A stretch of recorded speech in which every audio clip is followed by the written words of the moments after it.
take a step back before I get all up in your remember, because I don't remember. I remember every bit of this. The other dude's holding on the phone line. Your voice will be heard, sir. Next caller, please. Oh! Jerry's gonna get him. Fantasy, sports, and politics. Fantasy, sports, and politics. Fantasy, sports, and politics. Fantasy, sports, and politics. Listeners are asking questions about this week's games, not Jerry's personal beef. So what's your thought? Ladies and gentlemen, boys and girls, children of all ages, welcome to Fantasy Sports and Politics. It's me, Mr. FSP, doing what I do because I do it for you all day, every day. My neck is stiff, so I'm trying not to be as animated. But it's the NFL draft. Fantasy football season has officially started again. I'm stoked. I got a co-host who wants to flash his jersey, but he don't want to flash that cash. We're going to get to him. We're going to see what he's going to say. So I'm going to bring him in real quick, and then I'm going to introduce what we're going to do for the show. Welcome my co-host, JT ATM Money.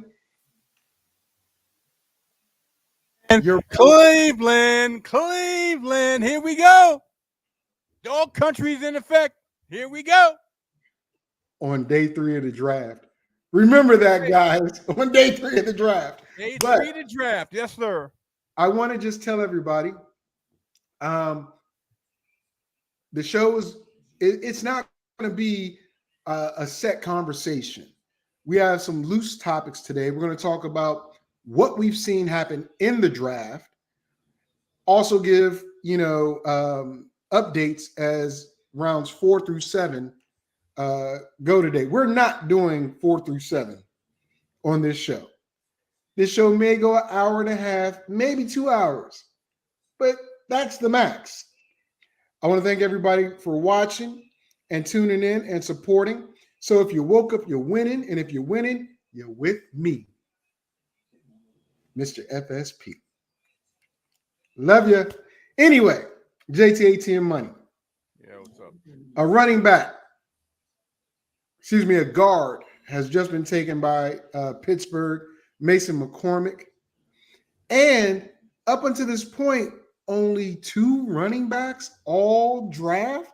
I'm surprised. I'm really, really surprised. Well, I mean, you said you knew running backs, but 2, and we're at what?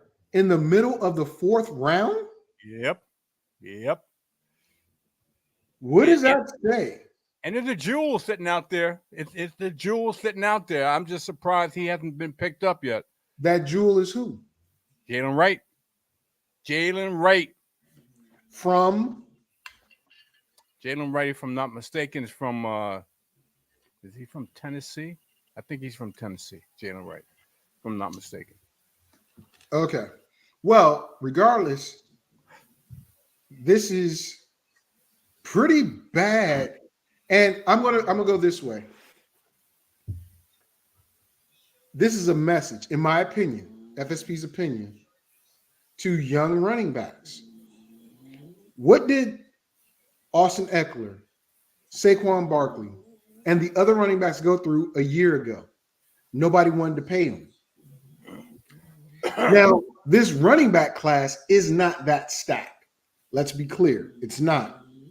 But 2, and we're at 120 picks in. That means 118 other players the NFL deems better than any running back in this draft. That's amazing to me. It really is. But let's talk about our shockers, or this person made it to the right place type situation. I'll start off by saying I like McCaffrey going to Washington. I think I do. I like McCaffrey going to Washington. Okay. Because not only does he have hands, he has shiftiness, and I don't know where his daddy speed was. Mama must have been a track star, because Christian got wheels and his brother has wheels. Mama, if I'm not mistaken, was a soccer player. If I'm not mistaken. Oh, well, there you go. She's running up and down the pitch, and uh, um, she works for the company that owns the NFL Sirius XM radio channel. She's one of the producers of a couple of the shows. But I like that move because he could easily slide in as their third receiver, maybe even fourth receiver. And he can start off as being a special teamer kick returner. So, though that's not a need, I thought it was a very good play on their part. I love the fact that Mitchell went to Indianapolis and is going to pair up with Pittman, and that gives your boy Richardson two tall, rangy receivers to go with Jonathan Taylor running the ball. Maybe he doesn't run as much. Maybe just those 50-50 balls. A comment was made about bloodline. How Rice's kid has not been picked. I don't think Rice's kid is going to be a high pick at all. I don't think he gets picked until the 6th or 7th round. I don't believe he has the same ability or I'll use the word dog in him that his dad has. Brandon Rice is a good receiver. Nothing special, nothing out the ordinary. Could Chicago grab him just to reunite him with Caleb? Possibly. But wouldn't it be something that San Fran got him? I'm just saying. Talk to me, JT. Well, I'm looking over the draft picks, and one I'm liking what I see in the second round. I think he went in a good spot. Let me just bring this up real quick. And it's a wide receiver. It's not even a running back. I'm liking what where the here it is. That the New England Patriots. I don't know if he went to a really great spot, but he's a very good wide receiver. He's just outside the top wide receivers, but he is a very, very good wide receiver, and he was the other option that Michael Penix threw to. I'm talking about a wide receiver out of Washington, Jalen Polk. Okay. Yeah, I like that. Yeah, I agree with you. Okay. And the other, and believe it or not, I like this one because I think he's going to get some play, even though Josh Jacobs is sitting in Green Bay. This rookie running back, I think he falls to a good spot. Talking about Marshawn Lord out of USC. He got picked in the 3rd round. Okay, so that's 3 running backs then. Yes, by the Green Bay Packers. And I think he falls. Jalen Wright was just picked by Miami. Okay. Oh my God, really? Yep. They got nothing but speed. That guy ran the second fastest 40 at the combine. 4.38. Yes. 4.38. Oh my God, they got nothing but speed there. Speed kills, man. Morris, and now your boy Jalen Wright. And I think this kid fell to a decent spot, even though he's 5'8", a little over 200 pounds. Okay. Oh, so he's outside of your wheelhouse. I am so glad you said that. Yes, I'm gonna. Hey, look, I got full transparency here. I ain't hiding nothing, and I ain't hiding nothing. I never do. Okay, unbeknownst to you. Okay. Yeah, unbeknownst. You always say I'm trying to hide something, but I ain't hiding garbage. Okay. I know this you guy. hide. Go ahead. This guy, 5'8". Now, outside my wheelhouse, he pairs up with Kyrian Williams, who's 5'9", and lighter in the butt than Blake Corum. Then they got two short running backs, 5'9", which is Kyrian Williams, 5'8", which is Blake Corum. Okay. I do think he lands in a good spot, and I do think they're going to use him a lot on special teams. I do think that's going to happen. Okay. And they may use it as a tandem.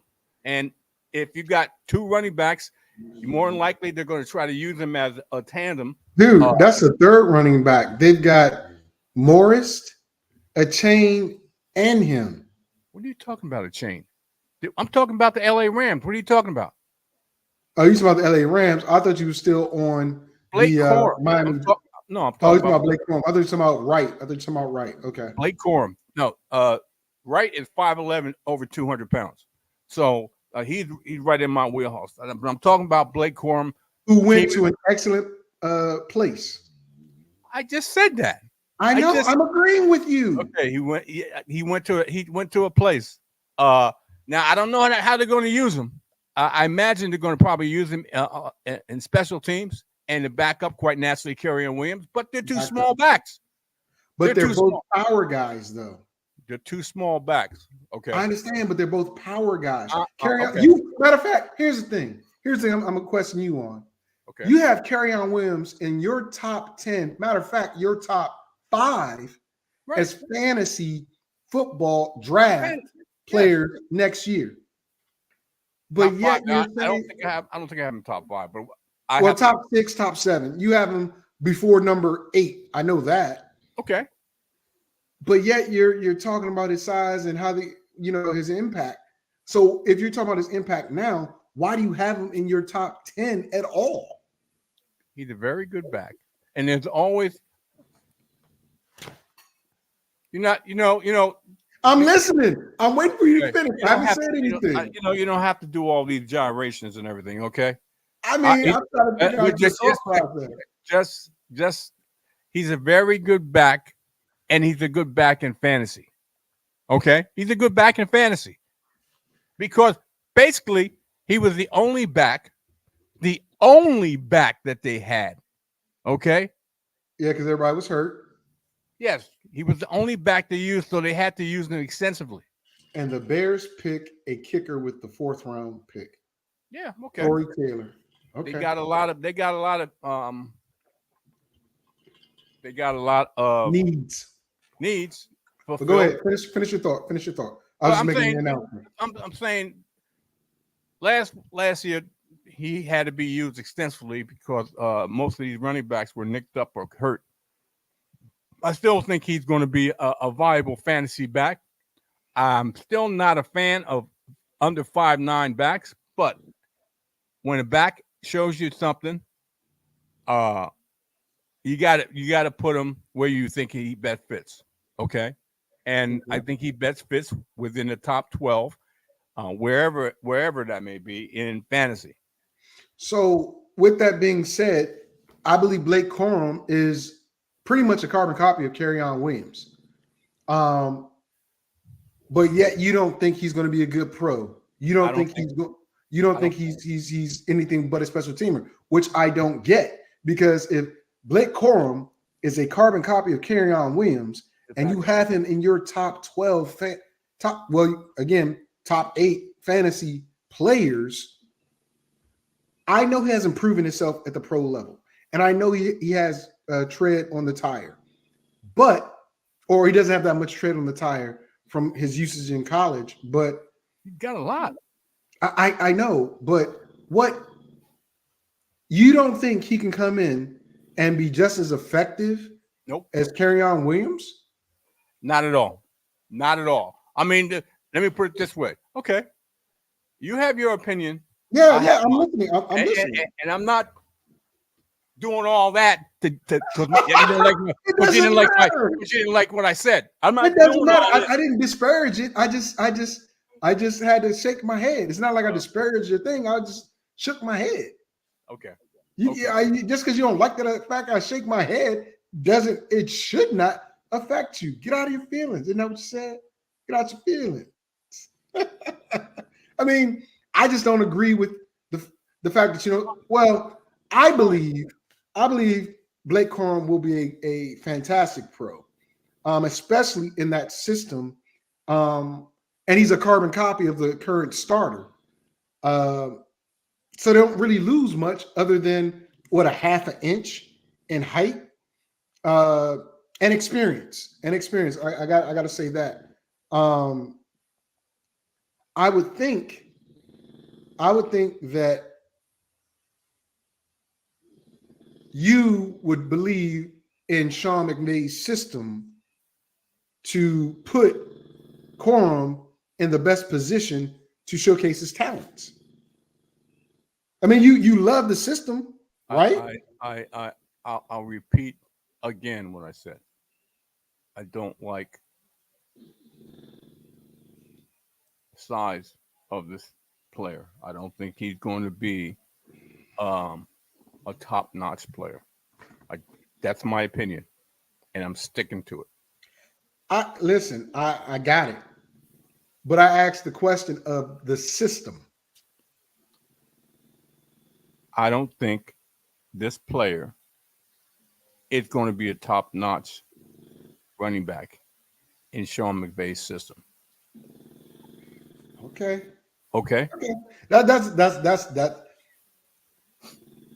Almost everybody that's been in that system has done well. Maybe a short period of time for some, but there's always an injury or something happening with the players.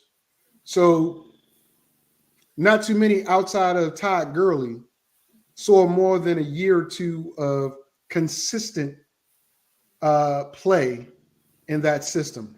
This will be Kerryon Williams' second year as a starter, but he missed quite a bit of time last year because of injury. But we'll see what happens. Now, you were saying the players that you liked, where they went. Where are some players you thought they shouldn't go to that location? Why were they drafted there? Who do you have on your list there? Oh, Malik Neighbors. I hate to say it. Going to the Giants. A lot of people like Malik Neighbors, and I said it. And when he got drafted, that in my opinion, that's not a good spot for him. With a suspect offensive line that can't protect the quarterback, and a quarterback that's been highly inconsistent. I'm just saying. Everybody jumped on Malik Neighbors, but he went to a bad situation. And you had said before that, I think, if I'm not mistaken, and I'm just throwing out what he said, that they got to straighten out their quarterback situation. If I'm not mistaken, that's what you said about what he said. Okay. Yeah. Well, they haven't straightened out their quarterback situation. Daniel Jones is still sitting there, and it's last time I checked, it's Daniel Jones and what's the backup that came from Denver? I'm trying to think of his name. Drew Lock. Daniel Jones and Drew Lock. That's what the Giants have right now as quarterbacks. Not a pretty picture. I would say if Drew Lock were to be the starting quarterback, they lose a little mobility in Daniel Jones, but they get somebody healthy and somebody with a live arm. Lock's problem is he takes chances, but he stares down his target. I don't know if Brian Daboll can coach that out of him. I really don't. But Neighbors is a talent. In other words, you think Neighbors is going to waste his talent in New York? Yes. Yes. And New York has not drafted a quarterback, but Spencer Rattler is still out there. Surprisingly so, yes. Well, I told you. As an OU alumni and fan, when he couldn't beat out a freshman, a true freshman at that, and had to transfer to South Carolina and didn't set the world on fire. He had good numbers, but he was Will Levis of this year. You know how Will, he did well. South Carolina, from what I understand, had a very bad offensive line that couldn't protect them. So I get that. But that's why he's a runner too. Anyway, My point is, the Raiders still haven't gotten a quarterback. The Giants have not gotten a quarterback. 6 went day one, none since day one. Now, again, this is just the 4th round. It is just, but if you're going to grab somebody to compete a little bit, to be a legit competitor, wouldn't you grab them now? Or would you have grabbed them in the 3rd round at least? Well, from what I see here, because most excuse me, most teams that need a quarterback have gotten them already. Okay, most teams that need a quarterback have gotten them already. The reason I'm saying that is because teams that people perceive as needing a quarterback are perceiving that they can sit and wait and grab Spencer Rattler. Bucky Irving, Oregon running back take. Oregon has had a crap ton of players pick today. Yeah. They got like 8 or 9 players picked already. Wow. Bucky Irving, 5'9", 192 pounds. Talk to me. That's a running back. Your wheelhouse. I've seen him play. I've seen him play, especially when they played the Buffalo. Talk to me. I already know what to say about him, but running backs are your wheelhouse. Talk to me. He's 5'9", 192 pounds. Yeah. And he got jets. I know he's got speed. That's his best redeeming as being a running back. Okay. Nah, he's got hands. I know. He's got hands, bro. Yeah, can I finish? I just started to say, I know he got hands. I know he can catch the football. But you got this guy is in my opinion, a smaller version of Rachaad White. A smaller version of Rachaad White. I think that's a decent comparison. Okay. I think that's decent. And they're not going to be used in tandem. He's just going to be a change of pace. Change of pace. That's exactly what he is. A change of pace back. And he may be used in the kicking game because he's got hands and he's got some speed. So he may be used in the kicking game. You got to understand that a lot of these small backs have a tendency to be used in the kicking game because especially if they have hands. And that's what I see this guy being a change of pace, special team type of guy. Okay. I think that's a good breakdown of him. I definitely seen him being the change of pace. I definitely see him at least year one. Irving is one of those guys, he's not going to power through you. He's going to try to shake you and outrun you. But when you get him out the backfield and he has space, he's a receiver. Well, he's basically a receiver. He runs playing running back. He ran a 4.55 at 40-yard dash. So I understand that, but his game speed is different than his straight line speed. That's just like Jerry Rice and Fitzgerald, Larry Fitzgerald. You didn't see too many people walk down either Jerry Rice or Fitzgerald when they caught that post, but yet they have some of the slowest times at receiver or period. So, like I said, game speed versus straight line speed, this kid can make you miss. He really can. I think that was a good pick. Detroit has traded up to make a selection. I'll get to it once the pick is in. But outside of Neighbors, you got any other head scratchers? Outside of the obvious of Michael Penix Jr., who I told you from get-go, I felt should have been the number one or up there as one of the top quarterbacks taken. He ended up being the fourth one taken, but, you know, outside of him and Neighbors, who else do you think is a head scratcher? Head scratcher, in my opinion, is this.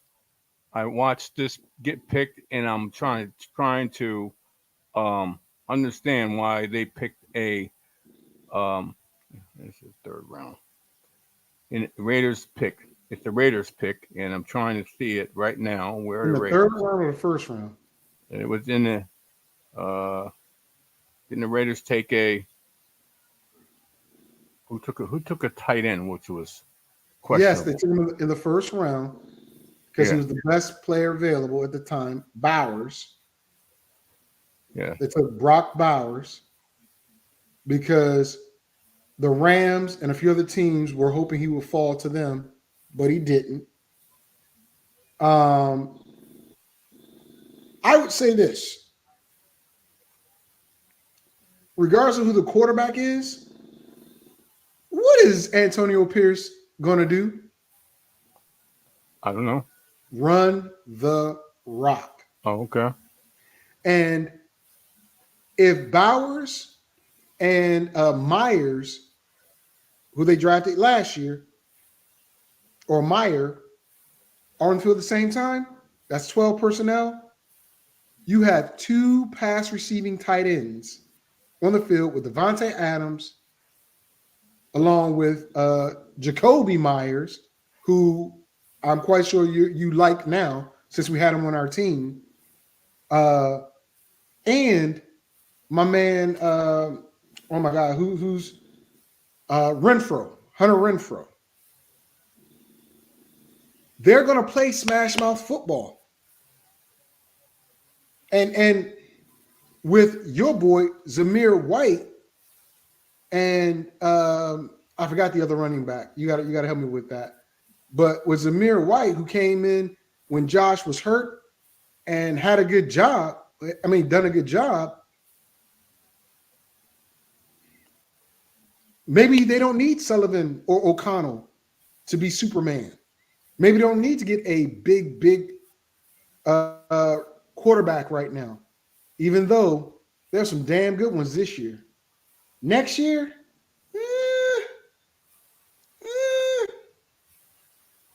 But I'll say this on that pick. If Antonio Pierce doesn't have a great season or a good season this year, it's who was drafted.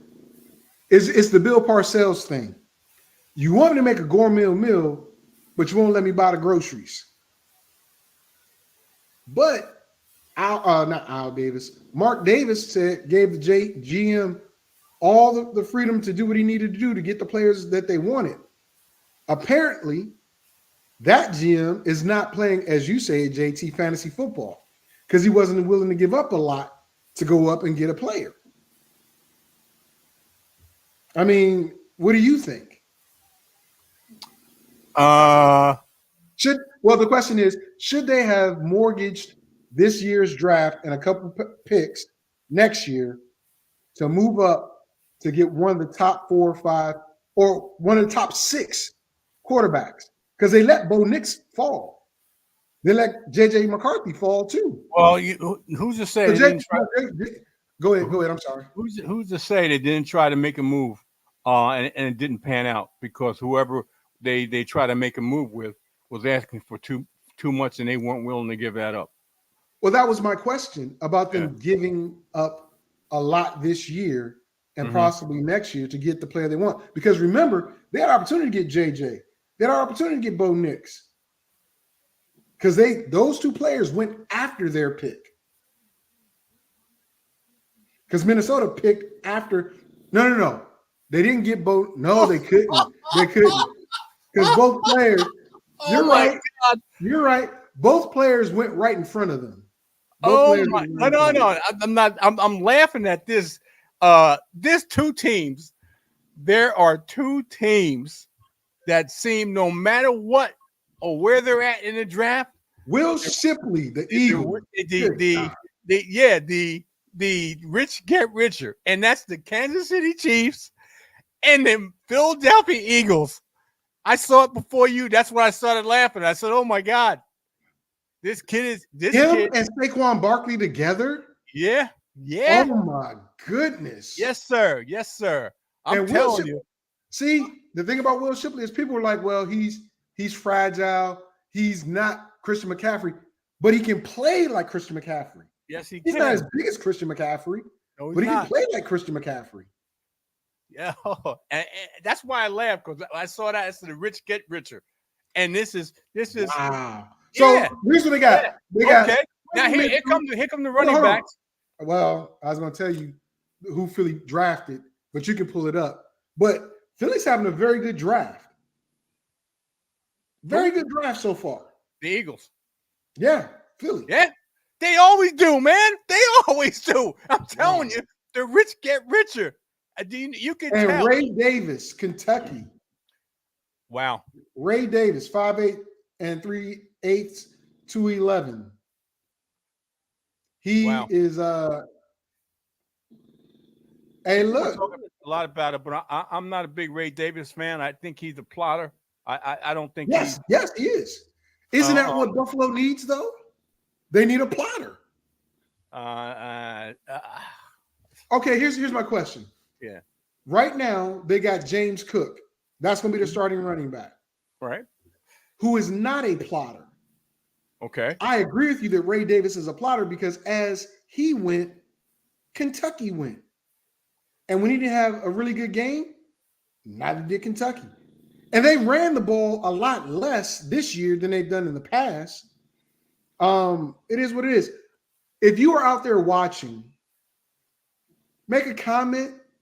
Tell us who your picks that were surprising that you wanted to do or something like that. Where a player went that you was like, huh? What? Go ahead, put a comment in the comment section and we'll talk about it. I'll invite you on air to share your comments as well. But a trade has been made with the 49ers. The 49ers have a pick in, and we'll get to that after the commercial break. But the run on running backs, it's like as soon as I start complaining about them, I guess people in the NFL said, well, let's start getting running backs before they start going away. I don't know. But you don't think him going to Ray Davis going to Buffalo is a good fit? No. Or just the back himself? Let me put it this way. Who was the plotter in Buffalo before? Who you loved? Zach Moss. Okay. And I don't love him, but I like him. You liked him a lot. You liked him a lot. And I to me, didn't like Zach Moss. Don't like this player. Okay. If you're 5'8", you got to have some speed. This kid is not a speedster. He's a plotter, and that's a problem when you're a smaller back. That's the problem because when you hit the hole, you got to be gone. You can't be shucking and jiving. Nobody's shucking and jiving. He's a big.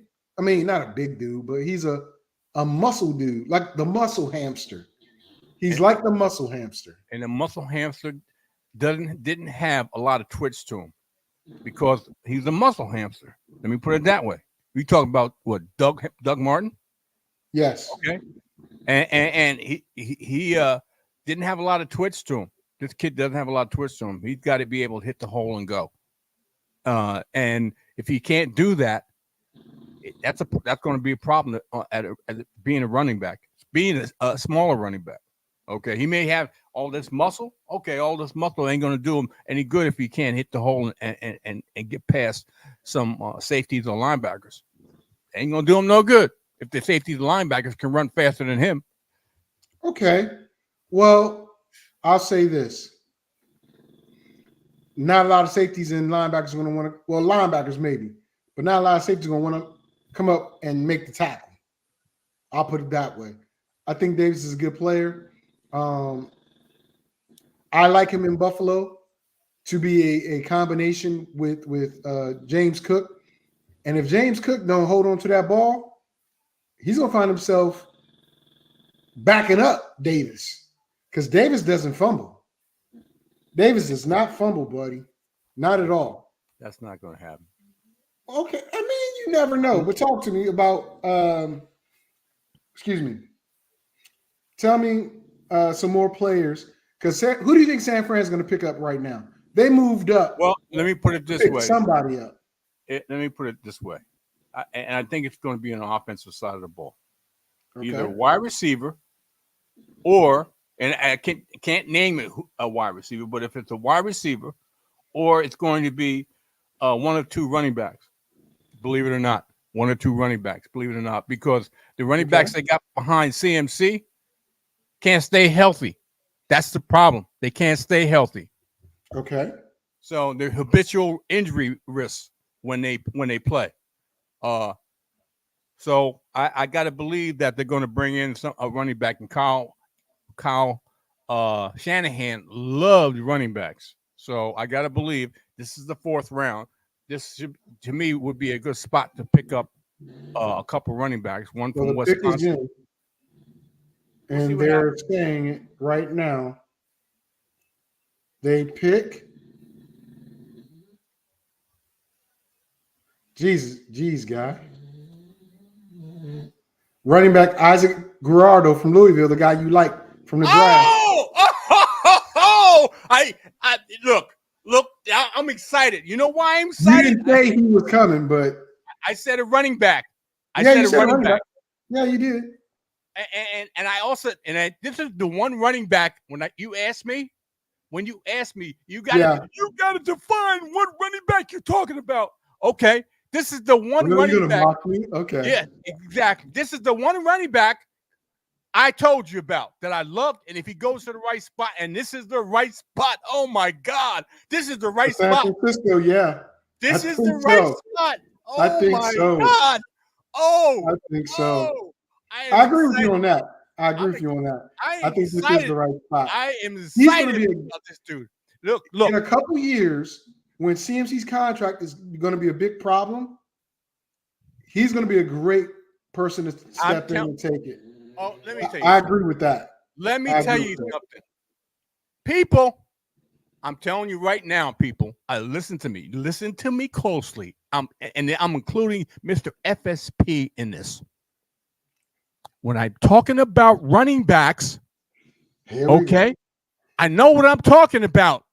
It's not like I'm just throwing words out there or players out there.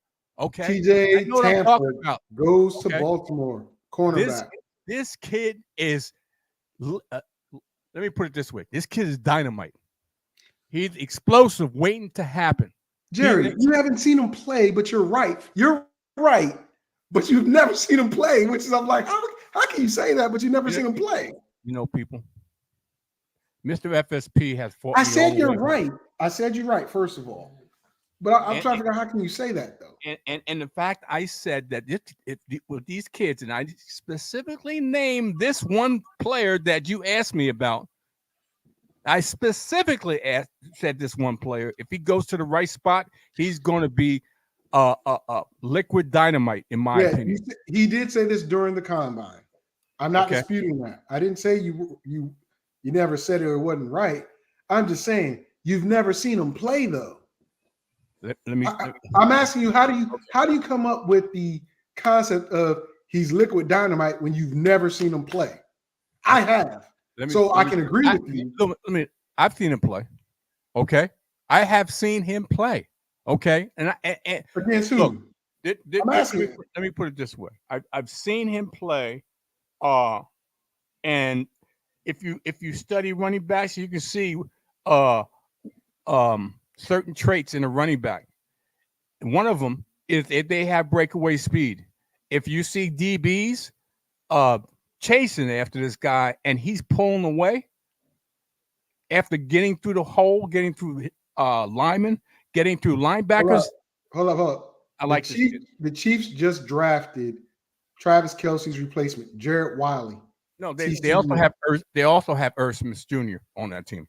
So, but I'm telling you, ain't nothing, Brody. I'm telling you, the kid from TCU, the tight end they just drafted, he's a younger, taller version of Kelce. Well, Kelce's 6'6", isn't he? Dude, 6'7". Okay. All right. And he's got some hands. He's not slight built, but he's He's a nice size. He can run block. Okay. And he catches everything. Let me put this out there. I'm gonna put this out there. I'm gonna put it way out there. And this may be obvious to others, but I'm putting it out there. I'm put my mouth on the line. The Kansas City Chiefs are going to three-peat. The Kansas City Chiefs are going to three-peat. You can shake your head. They have. You know what I'm about to do. What I'm about to do. They have improved their passing game by extremely a large margin. They had Marquise Brown. They just drafted another speedster in Xavier Worthy, and you're talking about this tight end. I'm telling you and they got a good tackle. And they're going to three-peat. Okay. So I'll do it this way. I'm gonna do you this way. You name the price. We got a whole year to pay off. I'm saying no. I'm taking the field. You got KC, I got the field. Okay. Let me put it this way. Okay. 941 842 3963. Oh, my neck. And people, you don't know what that is?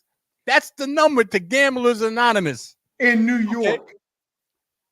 941 I don't 842 care. All I'm saying 3963. Is put your money where your mouth is. Listen. You ain't even got it. It can be you play a ticket for me. I feel sorry for him. I really do. I really do. Because I mean, he's trying to prove a point. And with money to back him up, you don't need to do that. I just you just make statements I just made a statement and it's on video. So I know it's on video. If it's wrong, if I'm wrong, I'm wrong. It doesn't cost me anything. Jay, I get that. Okay. But you know how we go. No. I know how you go. Not me. No. Because last year you were the first one to offer a bet because you were so sure and you lost all of them. Just gonna put them out there. No, I didn't lose all of them. No way I lost all of them because you're paying for my That's true. You did win one. Hello. One out of four. You were 25%. I also beat Memo. So come on, man. Stop. No, that's Memo. That ain't me. We didn't bet 4 times. We did not bet 4 times. We did not bet 4 times. Whatever. Okay. The point is, okay. You were the one. People, just listen to him. Just listen to him. Mr. Exaggeration. You were the one that made the offer. Mr. Exaggeration. You want to exaggerate, ladies and gentlemen. Whenever Jerry makes an offer, it's not 941. It's only when Vic makes an offer that it's 941. So let's keep that in mind. Let me put it this way. Moving forward. I'm not a gambling. And I've said this before, people. I'm trying to move forward with the pack. I'm not a gambling person. I'm not a gambling person. JT, I'm trying to move forward with the pick. Okay. So the Lions, they got a tackle with their first pick in the 4th round that they moved up to get. They're on the clock. Yeah, it did. It did, Brody.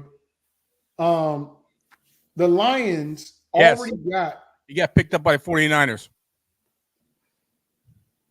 The Lions have a second pick in as many as 3 or 4 picks. Do they get somebody on the opposite side of Aiden Hutchinson? They haven't got anybody yet. I'm not saying the pass rushers are weak this year. They picked up a safety, which they do need some backside help. No, I said I know, but I said, do they get somebody? Do they get somebody on the opposite side of Aiden Hutchinson? I don't think that was a big issue. I think they needed what was a big issue for the Lions was getting backside help. Another safety, Sione Vaki. 5'11" running back? No, safety. They got a safety. Sione Vaki. Why do you got Vaka? listed as a running back? No, he's listed as safety. I'm looking on NFL Online. It says running back. That's why I'm questioning it. So, Well, no, okay. he wasn't a running back. He was a safety. He played a little there as well. Okay. He was on both sides of the ball. So that might help you. Okay. So he was a dual player. Kansas City has another pick, and it's in. So they got 2 picks in the fourth. Yeah. You and I do not have a pick in the fourth round. Oh, I know. We had safety Jaden Hicks, Washington State, for the Kansas City Chiefs, first defensive player they took. Good size, 6'1", 7/8, 211 pounds. That's a good size. Good size, strong safety type player. But I'm not worried about Washington having a pick in the fourth round because they had 3 in the second and 3 in the third and 1 in the first. I don't think Washington picks again till we get like 2 fifth-round picks. And compensatory picks or what? One is a regular fifth rounder and one was a trade. The compensatories I think we got were in the 6th. I'm not sure. Okay. But I believe that's what it is. Anyway. Wow. I'm excited. I'm really excited. For what? Cleveland hasn't done anything. They got 1 pick in. Are you excited because of where Guerrero went or Guerrero? Yes. I'm extremely excited. So Kansas City got it went off the screen again. They're having fun up in Detroit. Oh. The pick is in for the Jets. They got a running back. Okay, let me see what it is. Braylon Allen from USC. Oh, that's a good pick. That's a good pick. Yeah, that's why I was saying, that is a good pick for a backup to Breece Hall. That's a very good pick. Both are bruisers. Both are bruising backs. But Allen just don't have the speed. No, he don't have the speed. No. And he's from Wisconsin, not USC. I said Wisconsin. No, you said USC, bro. You said USC. But it's okay. At 6'1", 235 pounds, he's like Brandon Jacobs. If you remember who Brandon Jacobs was. Of course I know who Brandon Jacobs is. But he needs to learn how to run behind his pads a little more, though. Why are they comparing him to A.J. Dillon? I can see the size, but A.J. Dillon is the Michael Bush. He doesn't run through you. He just comparison to Michael Bush. And Michael Bush couldn't catch a freaking football. That's the problem. Well, I'm looking at NFL Network, and they compared him to A.J. Dillon. Mm-hmm. So, but A.J. Dillon is, if he can't run through you, he just stops his feet. So I don't think so. Oh, he's saying wins that squad off. Oh, they're about to squat off. See who got the biggest quads. All right, he challenged him. Braylon Allen already challenged the kid. He said, let's go. Anyway, I think the Jets are having a pretty good draft. Only had 3 picks for Shanu, Corley, and Allen, all on the offensive side. I think, to me, I do like Malik Corley too. So I mean, yeah, I do too. They're having a decent draft. And the question yesterday, I believe Brody asked it was, who do we think's on the hot seat? Al or Brody asked it, or maybe even it was Tony. I think that my guy in with the Jets is on the hot seat. I really think he is. Robert Saleh? Yeah. Okay. And if the savior of all football, Aaron Rodgers, doesn't get him at least to the championship game, he might be done. Well, I don't think he's going to get him to that championship game, to tell you the truth. I mean, I don't either. They got some weapons, but championship game is a big reach. Let me put it that way. I don't think they're going to go up against the Mahomes. So, Yeah, Mahomes not going to get there. You're right. Okay. Okay. But I got Miami winning the division, closely followed by the Jets. I don't know what the Patriots are going to do because I got to see how their offense is going to run. The last 2 picks is what I thought the 49ers were going to do. They got a running back. They got a running back, and they also picked up a wide receiver just now. So, well, this is the second wide receiver they have in the draft. Okay. They got Ricky Pearsall in the first round, and that was a very good. Ricky Pearsall can jump out the gym, and his hands are amazing. Okay. Well, okay.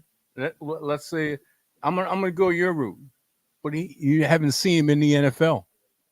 You haven't seen him in the NFL. No, you haven't. Okay. But what he's done or what he did for Florida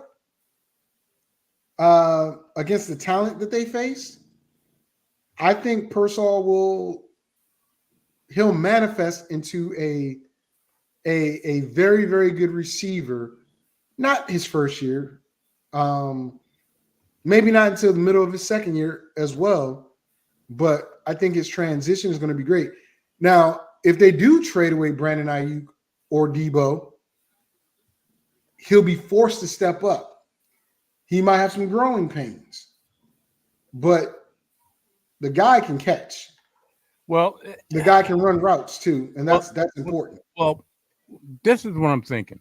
Okay, in that scheme, the Kyle Shanahan scheme, I think team wide receivers, running backs are going to flourish. Let me put it that way, because they're going to put him. He's going to put him in a situation where they can be utilized with throws to Brock Purdy or handoffs from Brock Purdy.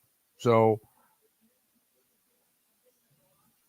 I think those wide receivers, if they have any ability, are going to surprise people. Let me put it that way. In my opinion, I mean, I'm going by the offensive / head coach, offensive coordinator / head coach, and I'm surprised. And I'm also going to throw in that Brendan Wright hasn't been picked yet. Yeah, I said that earlier. Yeah, I know that. That's surprising. So it's not surprising to me because literally he's a taller version of his dad with lesser talent.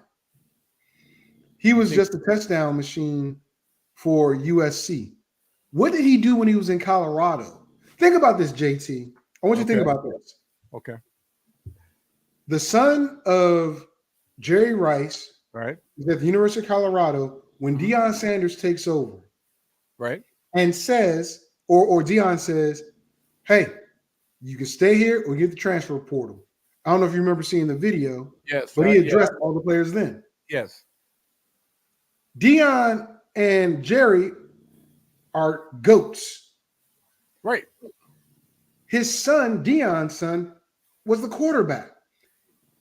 I would think, just me, my son, Brandon, going to USC from Colorado isn't a good look for him because either A, he couldn't cut the mustard with Deion's receivers that he brought in, or B, it was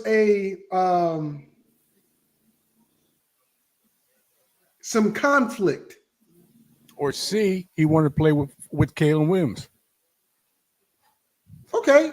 I mean, or C, you want to play with Caleb Williams, but I would think you're the son of a GOAT that your dad played with, so there's already friendship there. There's already the expectations already there.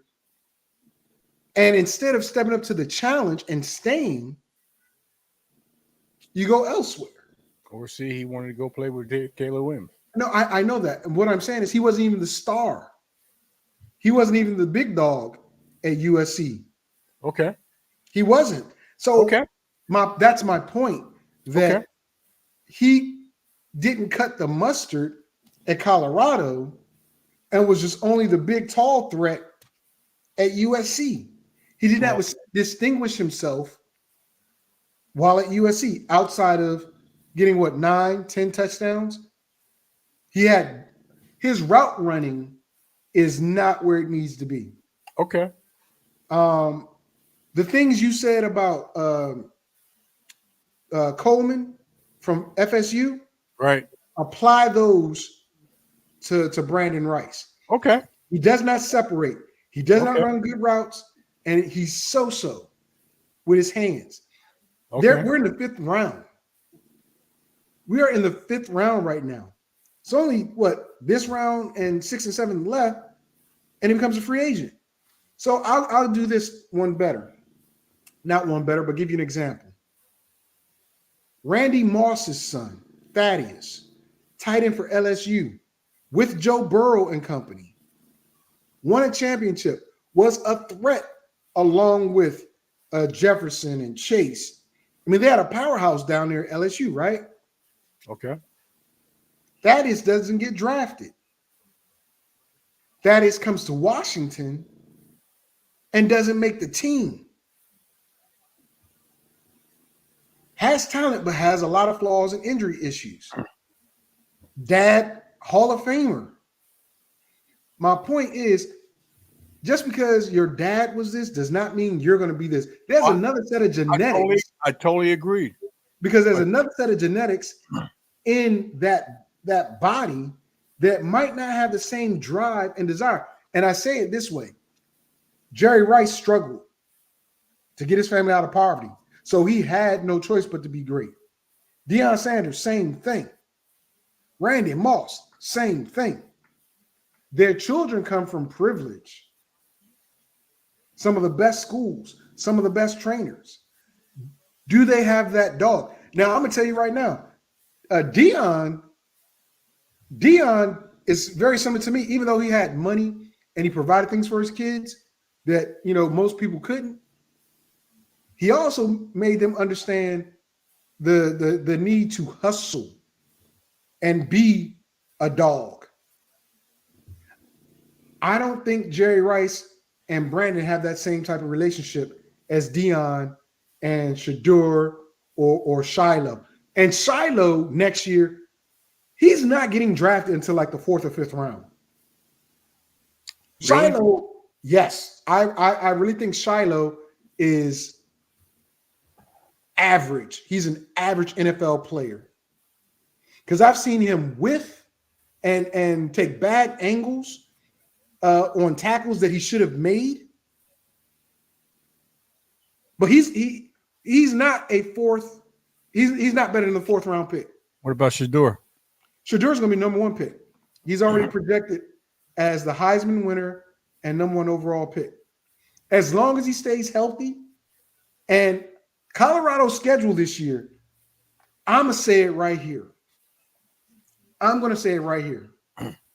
The teams Colorado play this year, the upgraded staff that they have and players they have, and Deion Sanders' track record, Colorado's going to win the Big 12. Watch what I tell you. Okay. The reason why I say that is everywhere Deion has gone, the first year has been so-so. Second year, they win the regular season championship. Now, the Big 12 is going to have a championship game.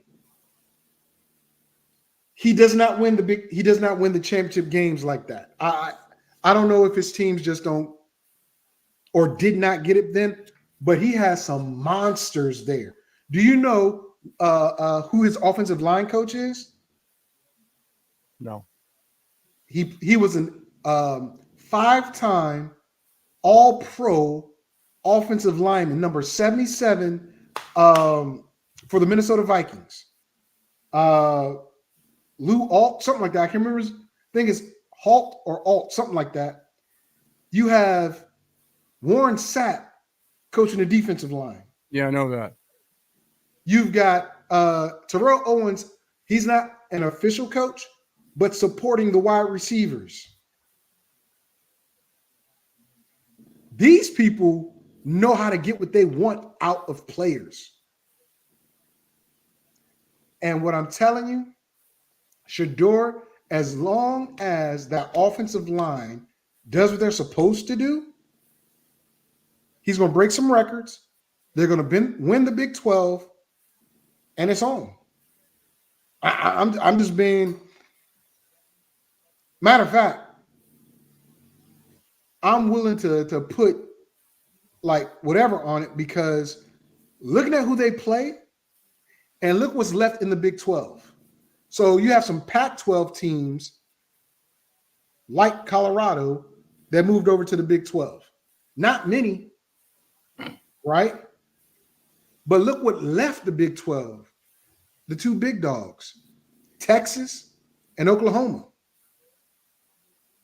Gundy, I believe this is Gundy's last year at Oklahoma State as their head coach. He put his mansion and acres up for sale earlier this year.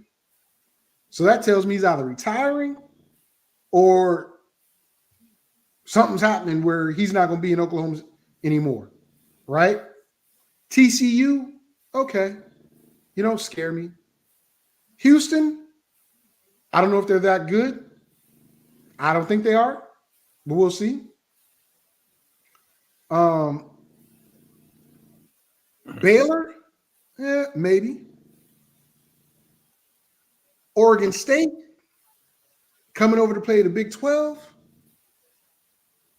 I don't know. Washington on clock. Okay. In fact, the pick is in Washington.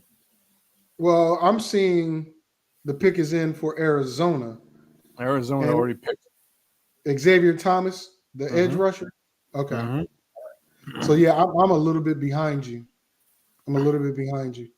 But that's my point. You know, I really, truly believe Colorado is going to blow up. And with that, and not that is, with Brandon Rice out there, he could have been a part of that growth last year. But he chose to go elsewhere. And I think he got exposed at USC. He really did. As a one-trick pony. His footwork isn't there. We know Jerry Rice's footwork was good, right? We know Jerry Rice had good hands. We know Jerry Rice had an unbelievable work ethic. I don't think Brandon has that. That's me.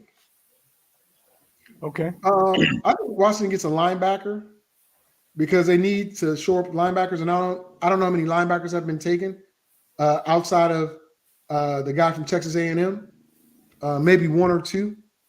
But again, this isn't a draft for linebackers, but we desperately need one. And we got to say, a corner, but nothing else on defense. No, a corner, and a defensive tackle. And like I said, I love the McCaffrey pick because quiet as kept. Oh, boy, got hands. Linebacker Jordan McGee Temple. I wouldn't have got him. McGee is good, but he's not the best available linebacker. 6'1" and 3/8, 228 pounds. He's not a middle linebacker. I'm surprised they didn't pick up Jeremiah Trotter Jr. Yeah.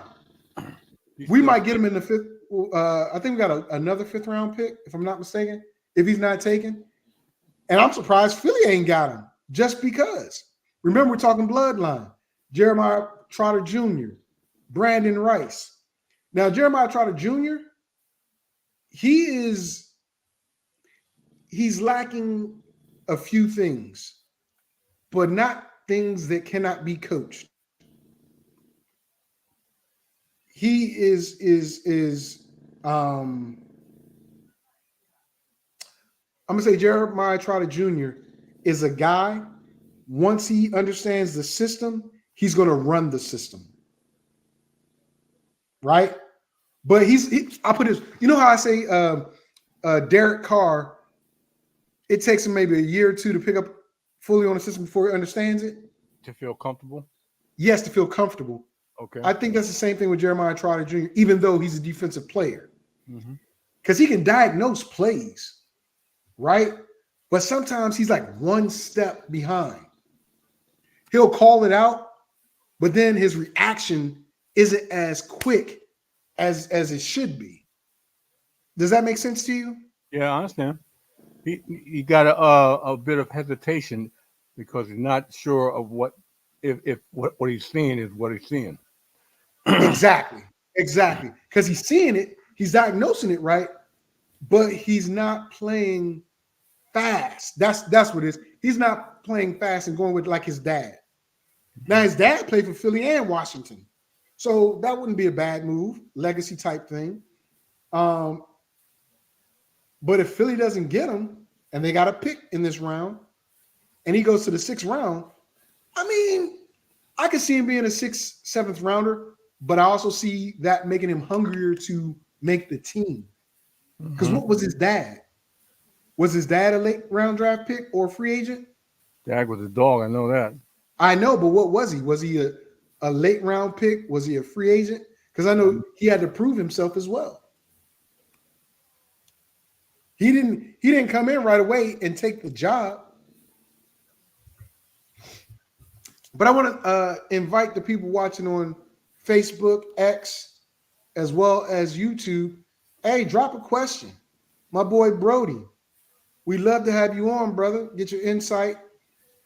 Matter of fact, Brody, out of all the players that have been picked thus far, what player to you may landed in the worst place, and what player to you landed in the best place?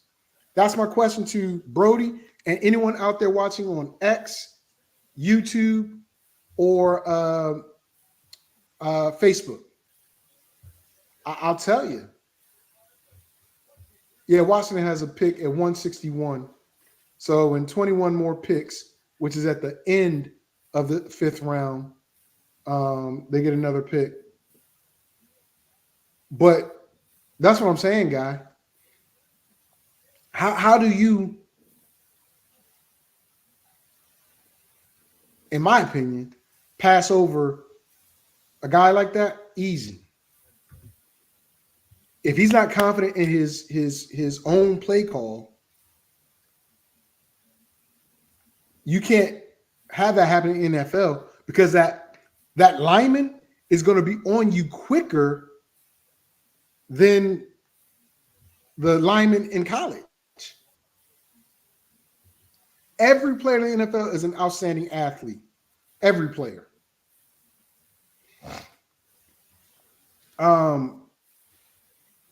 But anyway, Cam Hart out of Notre Dame, picked by the Chargers. Jim Harbaugh. Jerry, I think I said this a couple weeks ago when the hip drop tackle got taken out. More teams are going to go ground and pound with a monster back. Mm-hmm. Mm-hmm. I've been talking about that are in the AFC West now, outside of Andy Reid, are going to ground and pound. AP, 2 tight ends. We already know Jim Harbaugh is going to run the rock. And since you don't have a set quarterback in Denver, but you got a nice set of running backs in Denver and only one decent receiver in Cortland Sutton, who they're trying to trade away, right? Denver's not going to be throwing the ball around a lot.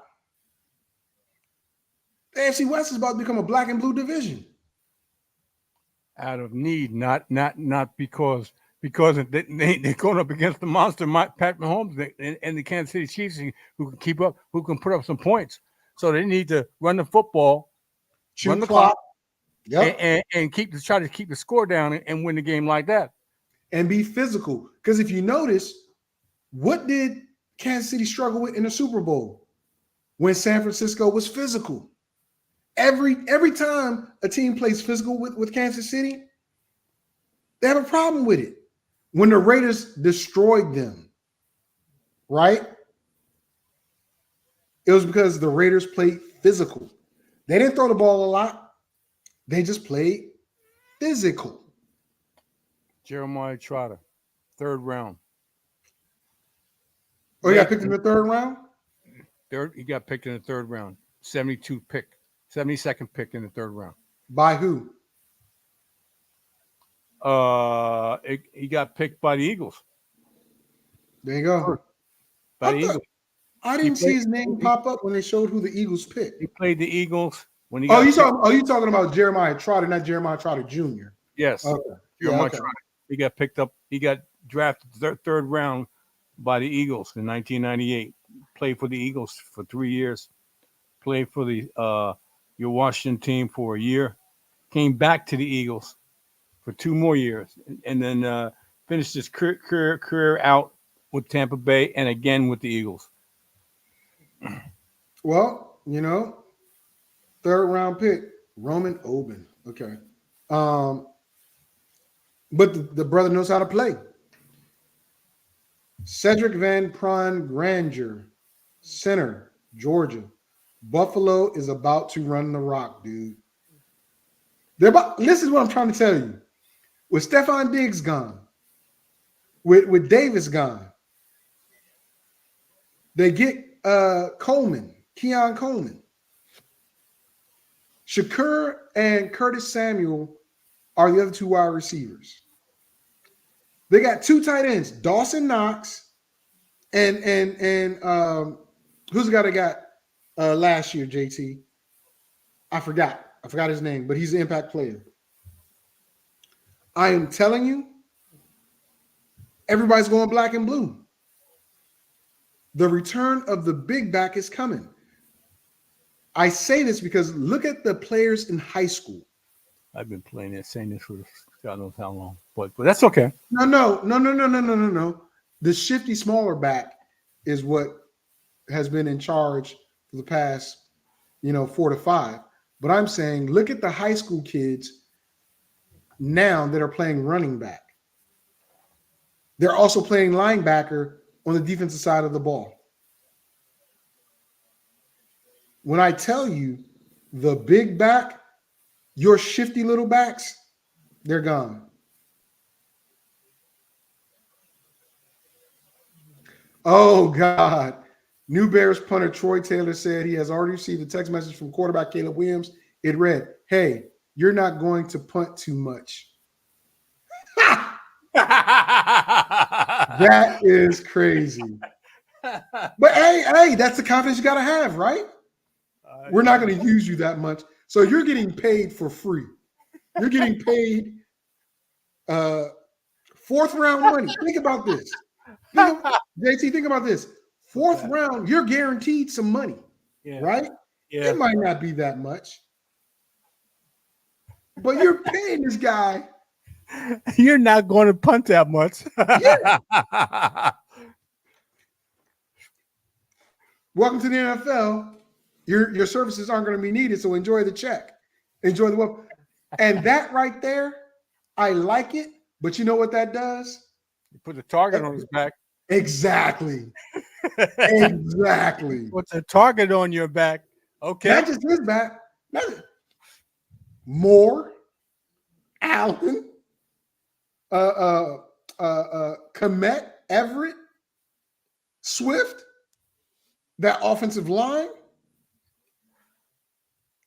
Caleb better shut up. I like Caleb, but he bets shut his mouth. Hey, I've been saying it for a while, man, that, you talking like that. You ain't done nothing. You ain't done nothing. That's the problem.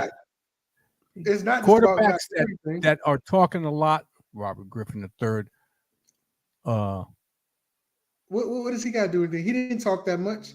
He just said Robert Griffin III was coming out the draft, bro. Think about that. He didn't say that much. Robert Griffin III was extremely cocky, and so was your boy. Extremely cocky. Robert Griffin III was my boy. I don't know what you're talking about. No, I'm talking about.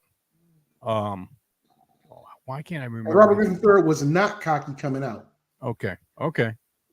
Now, as he went along, yes. Baker Mayfield. Baker, yes. Okay, I give you Baker. Okay, and how about Johnny Manziel? Johnny Manziel was not my boy. Well, I'm not saying. I'm just saying. How about Johnny Manziel? Cocky quarterbacks. Well, yeah. Wide receiver Anthony Gold, Oregon State. So they get 2 wide receivers. For your boy Anthony Richardson in Indy.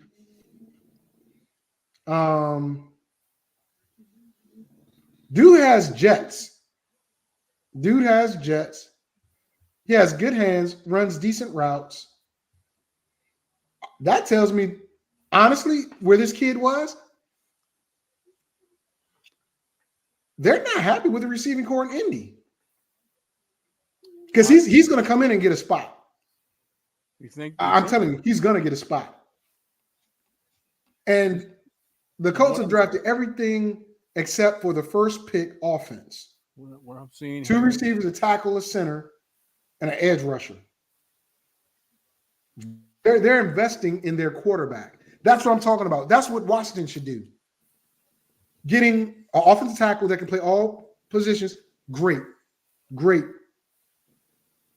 Should have got him a little earlier, but cool. Getting them a very good receiver and McCaffrey, cool. But that's all you do when you know you got a depleted offensive line?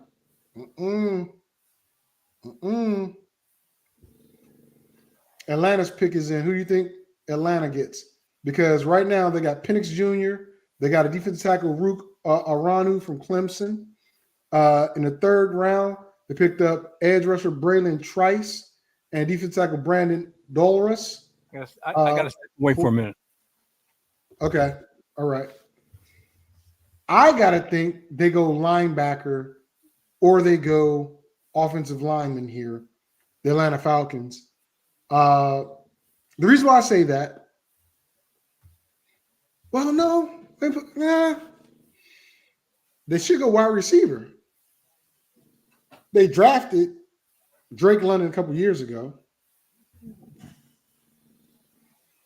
They need a viable, good target on the opposite side, which they picked up in free agency, but those guys are going to be whatever in a couple years. I mean, get the Texas tackle, Chris Jones. I would get him. Protect the backside. I'd protect the backside. That's me. So either get the tackle or get a receiver, Atlanta, to save and grow with Penix, because he's the future. You've made it very apparent that Kirk Cousins is not going to be the future. Getting Darnell Mooney, which is good to pair with Drake London, but he's a hamstring away from doing that. Rondell Moore is another good receiver, right? Ray McLeod.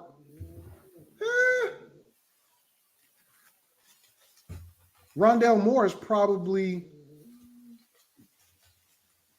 I think Rondell Moore is going to be the number 2. And that's not a bad number 2, but all the players that you picked up aren't future players. They're current players. And in Stuttgart, Germany, the Atlanta Falcons are getting their pick in. So I would say go receiver or tackle. That's what I would say. And again, Rondell Moore being that number 2, because Darnell Mooney can't stay healthy. You got to get younger so they can grow with the quarterback.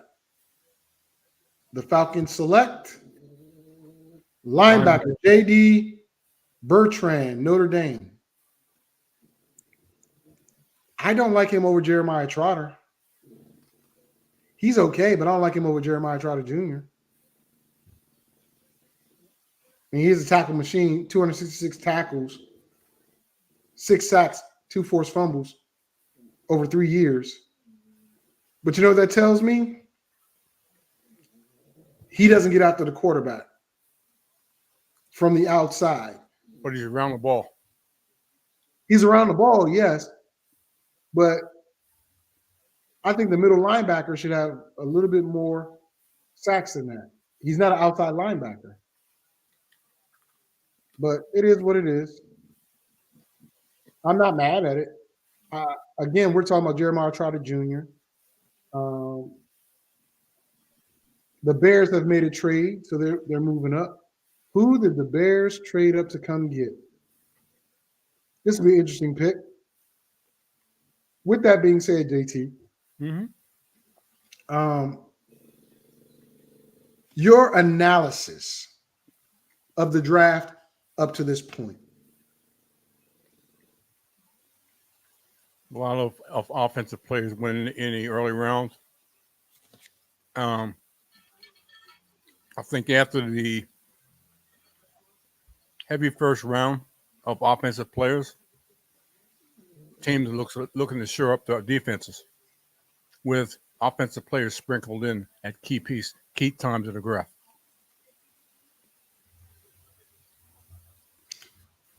No, that's not what I was asking.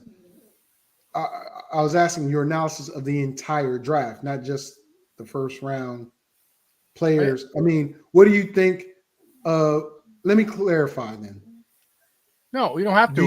When I said in first round, after the first round, there was a lot of offensive players taken. But since then, there's been a lot of defensive players mixed in with some offensive players.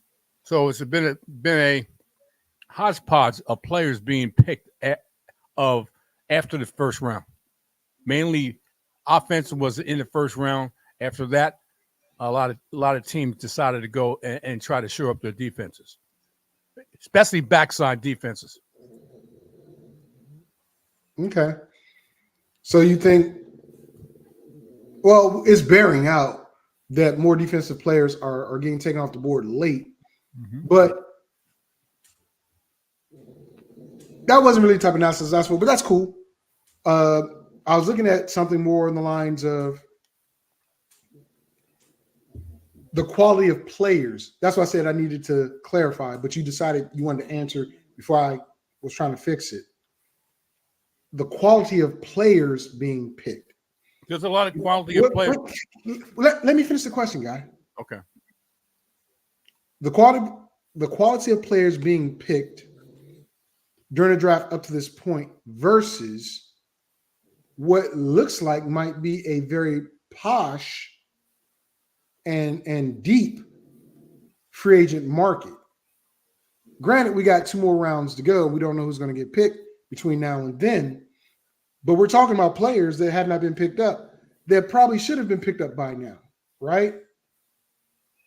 Do you think the quality of players picked thus far are better or equal to what's left out there? In your opinion, not what they did, but in your opinion. In my opinion, I think they're equal to what's left out there because these teams do their evaluations. Every team, 32 teams, every team's got its own opinion of players. So what you may think or what some people may think of a player, a quality of a player, may be higher or lower based on your evaluation. But the teams, like I said, 32 teams, they have 32 opinions of each one of these players and have done the due diligence up into this point to get to a spot where they put them on the board and say, well, this is what we like. This is who we think we can get and have to move up or move down to get. I'm saying in my opinion, there's a lot of talent out there.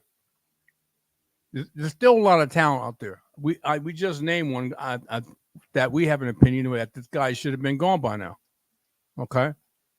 But he hasn't been. But there's 32 teams that think he shouldn't have gone. So I have to leave it up to these teams, in my opinion, that they best know the ins and outs of every one of these players, whether it's positive or negative. And they adjust accordingly to where they want to pick the player, whether it's in the first round or up until we are now in the fifth round. So, and some of these players you may not know. Some players I don't know about these guys. Some players you know about these guys and don't know, and they get picked whatever team picks them, and then they basically either they're going the best player available or they're going to a team need, depending on the philosophy of the team. Well, the Bears pick up an edge rusher, and the Broncos, instead of getting Spencer Rattler, they get a cornerback, Chris Abrams, Drain from Missouri. Spencer Rattler might be dangling out there, man. He might just be dangling out there into the sixth round. I'm going to say this too. Well, with Vegas coming up, it's a chance he might get picked by Vegas. I don't know, but go ahead. There's another quarterback out there too that people aren't talking about. I keep on bringing it up. Mm-hmm. Joe, quarterback out of Tennessee. Now I forget his last name. I can't remember his freaking last name. Joe Pittman. Is that his last name, Joe Pittman? I'm not sure. I know he has the big cannon of an arm, but Yes, he makes some very bad decisions. So I don't know how he's going to be a free agent. I think he's going to be a free agent. Okay, like I said, I don't know how teams evaluate him. I don't know if teams are just waiting to see they can pick him up in a later rounds after the fifth round. I don't know. Don't know what teams are thinking about those two quarterbacks. I'll say this. The guy you're talking about did not look good at the combine. He had a very strong arm. He had some passes that should have been completed that he just threw in the dirt, and some deep balls that looked pretty, but just weren't catchable because they weren't inbounds or they were overthrown. But the zip on the ball, his height, his athletic ability, and his age and health are good things, but those mean nothing if you can't complete the pass, bro. So I think he might be one of those guys that's a free agent and gets invited to a camp and has to fight his way onto the roster. He might even be Mr. Irrelevant. I'll be honest with you. Okay. But him, Spencer Rattler, Pratt, and the guy you're talking about, probably 6th, 7th round. Yeah. But that goes to what I was asking about the talent that we'll see in the free agent market versus what's getting drafted. I think, like you said, it's equal, which is not a good thing to me. That's not a good thing. Because if the talent drafted is just as close to the talent that was not drafted, that means this isn't a really good draft class outside of the first round. Joe Milton. Mm-hmm. Well, Joe Milton is probably either not drafted or Mr. Irrelevant, but he will not get picked before Spencer Rattler, the Kentucky quarterback, Pratt, and I forgot the other kid that I was just thinking about. But he has flaws that need to be fixed. And you're right, in my opinion, that if he gets the right coach, he could be a big-time steal of a deal. Yes. But he's got to be at the right spot. Jarvis Brownlee Jr., Louisville cornerback, went to Tennessee. Denver's on the clock. Does Denver get the quarterback? Because they already skipped over quarterback with the pick like 2 picks ago. If they don't, does Vegas then pick Spencer Rattler? Because now at the 5th round, you're not going to waste a lot of money, right? Okay. You maybe got it for 3 years before you got to make a decision. I think you take the risk on him because he's got the talent. He definitely has the talent. But how coachable is he? That's the question. Coming up on an hour and a half, ladies and gentlemen. We're going to go through the 5th round, and then I'm going to end the show.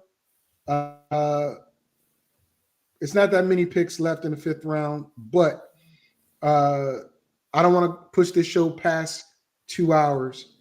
So hopefully we get through the 5th round. I was over. I was on 3.5 hours yesterday, man. Yeah, that's good. I'm not going to do that. Mm-hmm. I got other stuff I got to do today. Are we moving? Oh, we're moving up. Washington. Oh, we're moving back. Oh, man. Did we just trade back? No, that was yesterday. About to say, why am I now getting notification from Washington that they traded back? Whatever.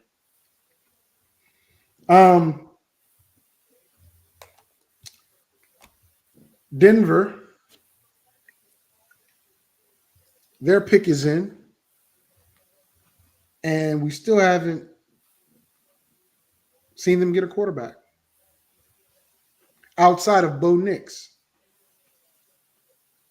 I really don't think Bo Nix is a good fit, even though Q was saying he would be more like Drew Brees because of his abilities. And that's what Sean Payton's been looking for. I think Bo Nix is mature enough to get in that system and probably take over the job, but I think he needs some competition. I think it's one of those situations like Washington. Really?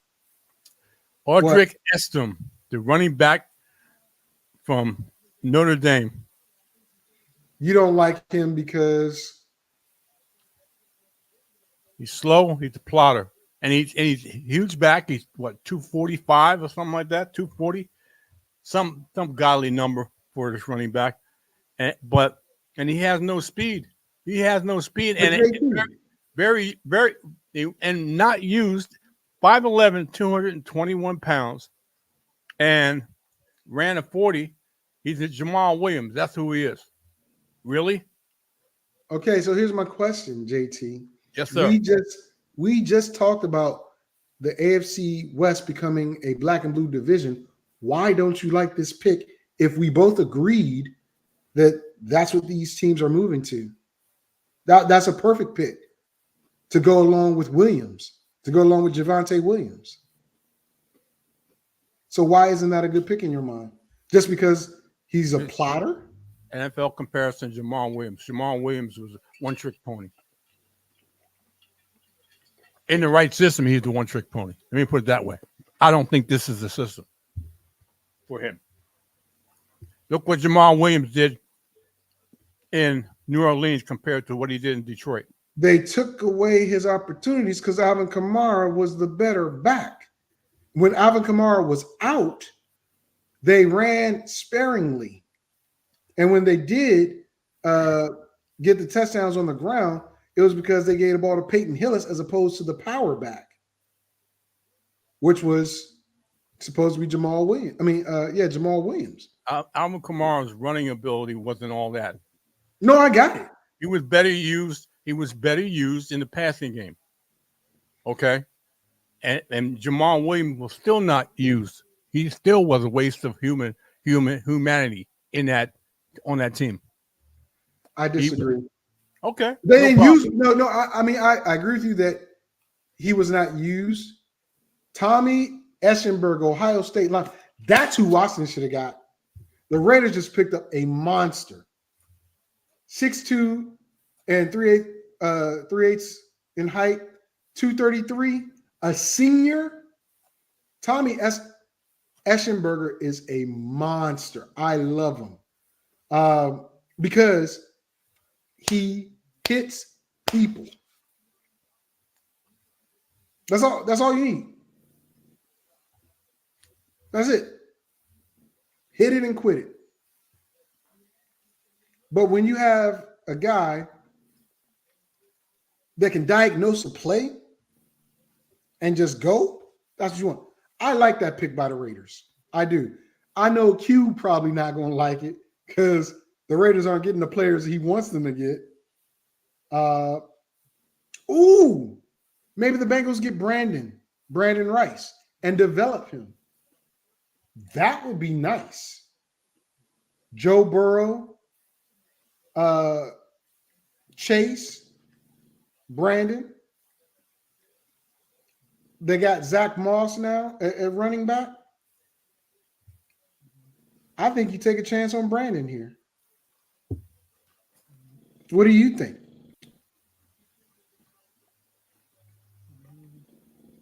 Oh, you're eating right now, so you can't make a decision. I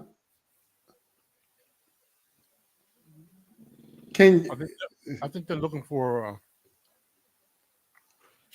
offensive lineman.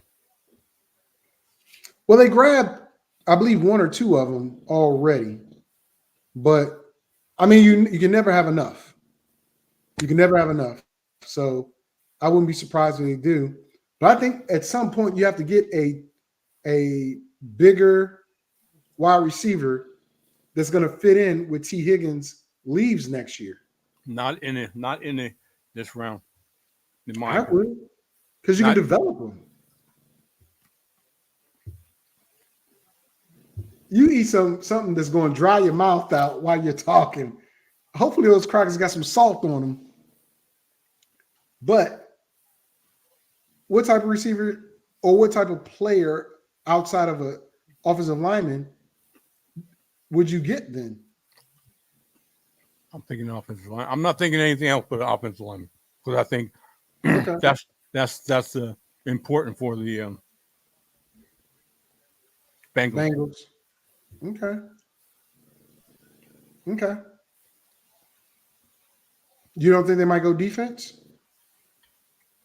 Because their best Henderson, their best pass rusher requested a trade. Now, I don't see any really big, nice pass rushers in the 5th round, but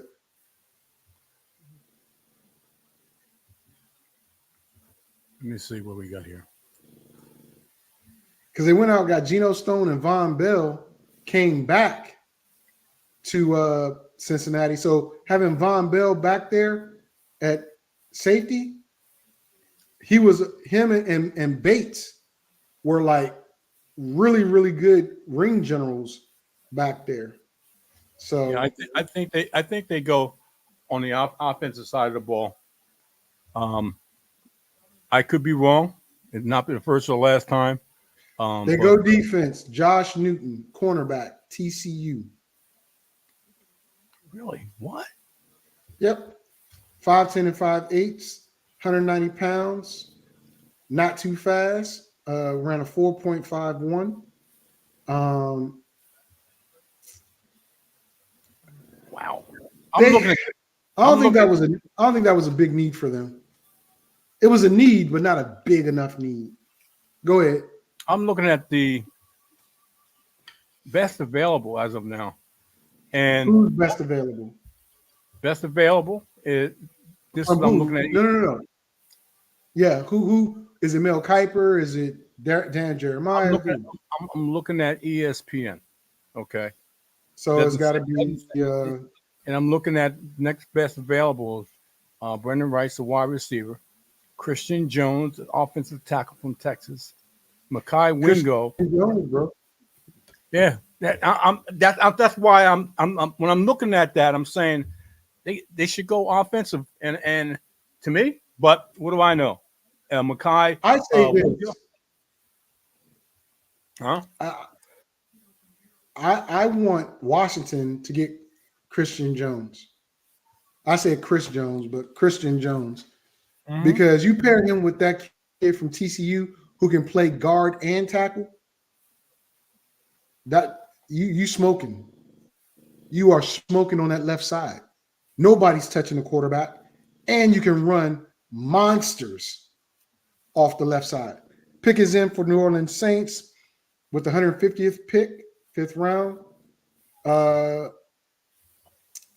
They've gone a mixture offense and defensive players. They only had 2 picks, so this is their 3rd pick. They got Kool-Aid Jones and they got a tackle, which are freaking amazing to get those 2 players with only 2 picks in the first 5 rounds. That's freaking amazing. There's a lot of good players out there, man. I know. That's why I was asking the question about the free agent market versus who was drafted. I mean, I don't know who's doing the homework on these guys. I would love to be an NFL scout for a team and just, see there you go. There you go. Saints pick up. They didn't say it yet, but You'll see it. you can say it. You'll see it. Probably what? Brandon Rice. Nope. Saints select Spencer Rattler, quarterback. If the Raiders didn't get him, listen, ladies and gentlemen, this is a steal for the Saints. Mm-hmm. Why? Because he can sit behind Derek Carr for the next 2 years and learn. The problem is this. The head coach ain't going to be there that long. And it's going to be a brand new system. However, I don't know if you know this or not, JT. The Saints have brought on John Gruden to be an offensive consultant. Right. Yes. So they're going back to a system that Derek Carr knows and has mastered. That's why I said 2 to 3 years with Derek Carr, because he signed the contract. He's there for at least 2 years. Spencer Rattler will learn from him. This is a great pick because of where you got him in the 5th round. You don't have to pay him a lot of money, and you got him for at least 3 years. Mm-hmm. So you'll know right away, especially if something happened to Derek Carr, if he's NFL material or not. He has an NFL arm. Definitely has an NFL arm. We'll see. I'm glad he made it. That leaves 2 more quarterbacks ahead of your boy. I believe it's Pratt from Kentucky, and I forgot the other kid's name in school. I think it's a quarterback from Missouri, above your guy from Tennessee, Milton. Colts have the pick. It's in. Hopefully they'll put it across the screen. But this is a great value pick. Great value pick. He just doesn't stand out the way he should. Because remember, Spencer Rattler was the #1 overall rated quarterback coming out of high school. Mm-hmm. Not just quarterback, but player. And the thing about that is when you have all that, Colts get safety Jalen Carlisle, Missouri. Or Carlisle, Missouri. When you are the #1 player coming out of high school, all that pressure, this is when you find out if you're a lump of coal that's going to turn into a diamond, or you're a lump of coal that needs to be molded and pressed harder to become a diamond. And he was somebody who needs to be pressed harder because he just didn't cut it in the Big 12. Now, granted, Caleb Williams came in and he was also the #1 ranked quarterback, not player, but quarterback during his during his time leaving high school to college. But you come in and he becomes a Heisman Trophy contender, then wins the Heisman, then goes on to be the one pick in the NFL. Think about that. Philly had another pick. Wow. Yeah, Philly has they're supposed to have back-to-back picks, but I guess it already happened in the 5th round. Cooper DeJean, man, Philly has done very well this draft. They always very do, man. well. But they haven't addressed the linebacker. They have not addressed the linebacker, which has been – I've already gotten to Kobe Dean and the other kid, but word on the street was their linebacker play last year was awful. This might be where Jeremiah Trotter gets picked. I mean, it's later in the rounds. It's not a must that he plays right away. And it's not a must that he makes the team. So we'll see. I think Philly does go defense here because they've got that pattern: offense, defense. So, I mean, the other way around. So I think they're going to get a defender. I would think so. Because they just went and got a cornerback. So I think they go get a linebacker now. I think they get a linebacker. And I hope it's Jeremiah Trotter Jr. That would be a good if I'm part of the social media team or the PR team and he's being in consideration and I have a voice in this, I would say, Mr. Leary, that would be a great PR story, PR move. And if he makes the team, it's not because of nepotism, not because of whatever. It's because he made the team and he followed in his dad's footsteps. So that's the way I would talk about it. You know, Philly's not going to be any joke this. I'm going to tell you right now. Here's what I'm doing. And I don't have a bias. Christian Jones, come on, fall to Washington. Come on, fall to Washington, my boy. Come on, fall to Washington. But it's going to be Philly, Washington, Dallas, Giants. You might say, why you got Dallas finishing third? Well, they went out and signed Dante Freeman to be their starting tailback. They're in talks as of yesterday to re-sign Zeke.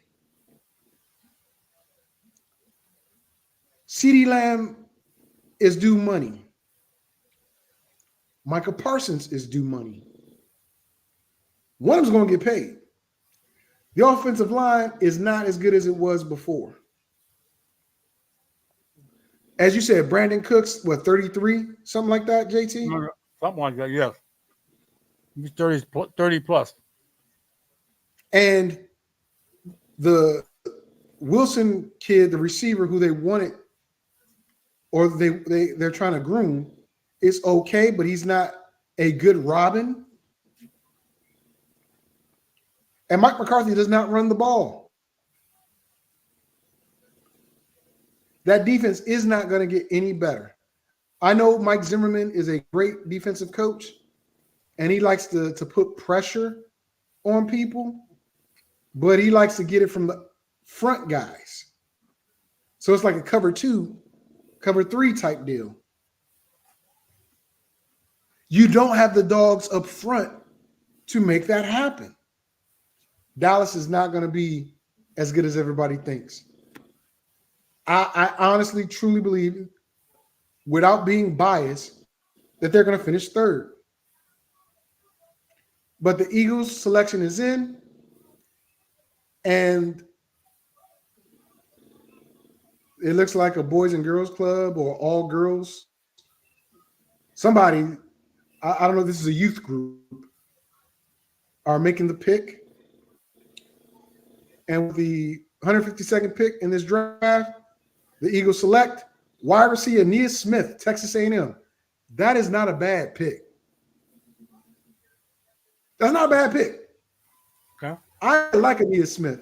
He might be 5'9" and 3/8, 190 pounds, or 5'9", 100 and run a 4.5. That's like Tariq without Tariq's speed.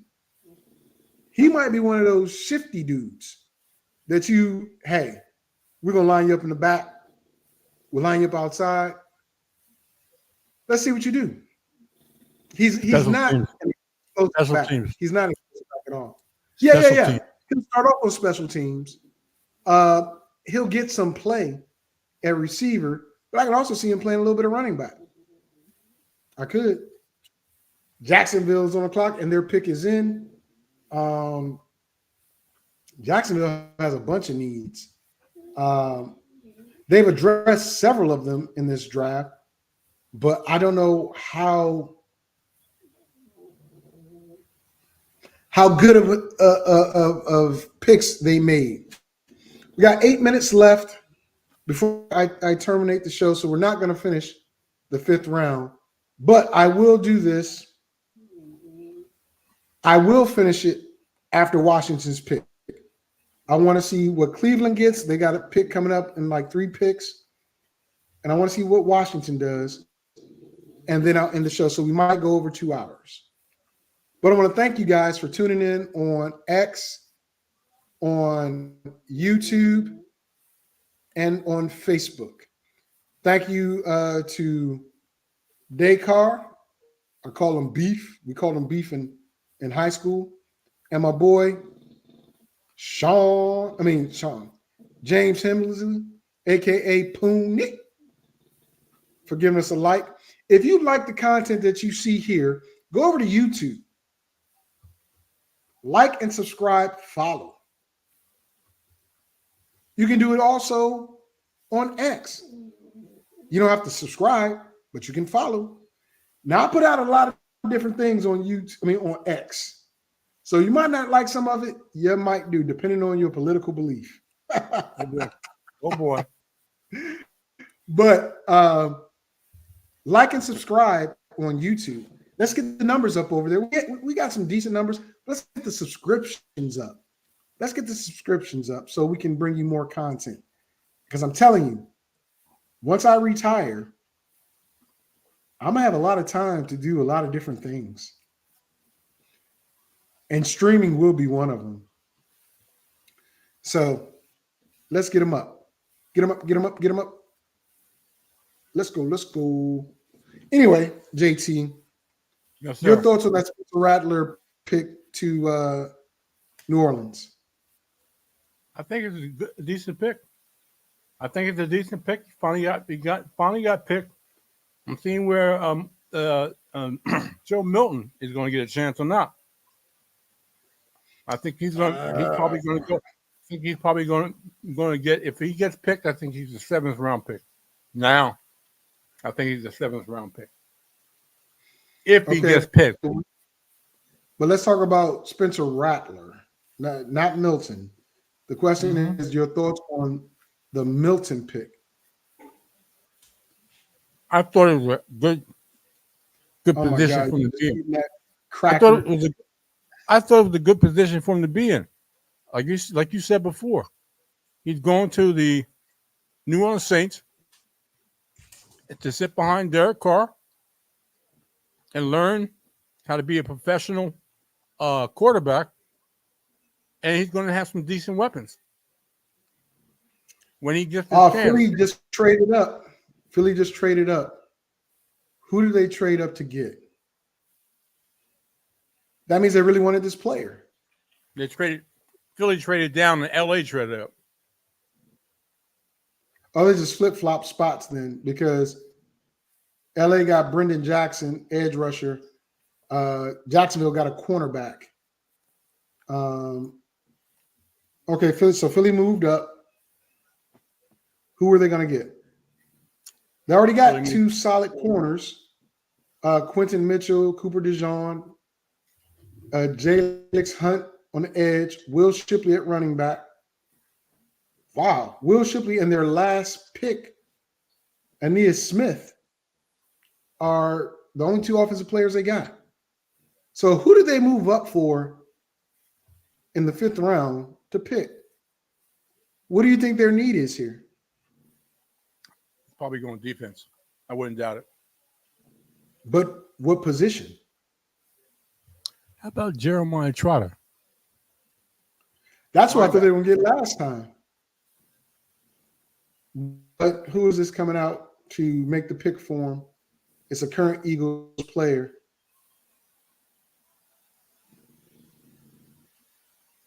OJ Harris. Oh, he's an influencer. Okay. Not worried about him at all. So anyway, linebacker is a position, and you're calling Jeremiah Trotter Jr. Yeah, I mean, I would like to see it, but I don't think they had to move up to get him, though.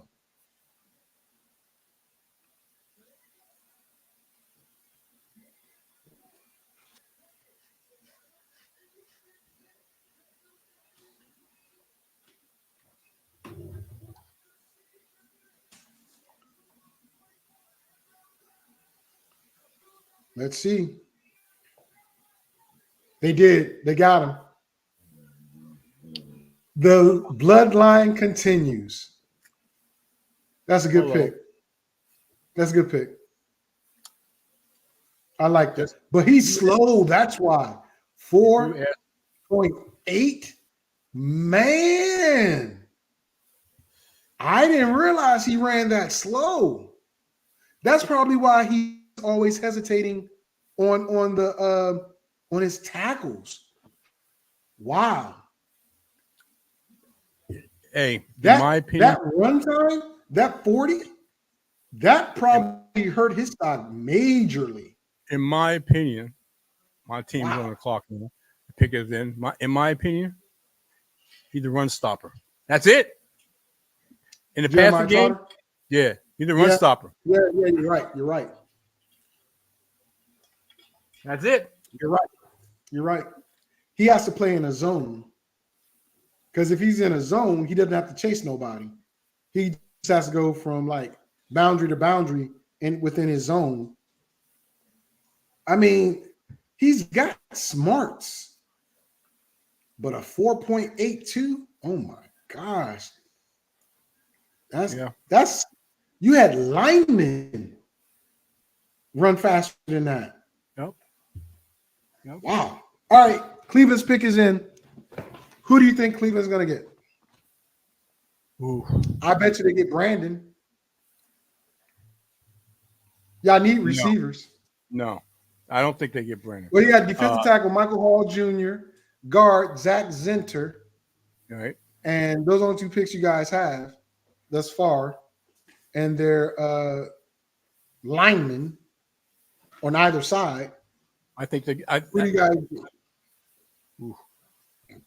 I think they're knowing you're going to throw the ball more this year. I know they need a linebacker, and I think they were looking at running backs, even though they have a plethora of running backs. I'm thinking, there's not a lot, not enough wide receivers that I really like. Let me just look at this real quick. I look at this before we come back. That's why I said Brandon. I mean, if wide receiver, okay, but if it's not Brandon, who's left out there that you guys may look at? Look at this guy. No, he's too or small. Maybe y'all go get that Texas tackle. Christian, come on, stud. Go ahead. I'm listening. How about this guy?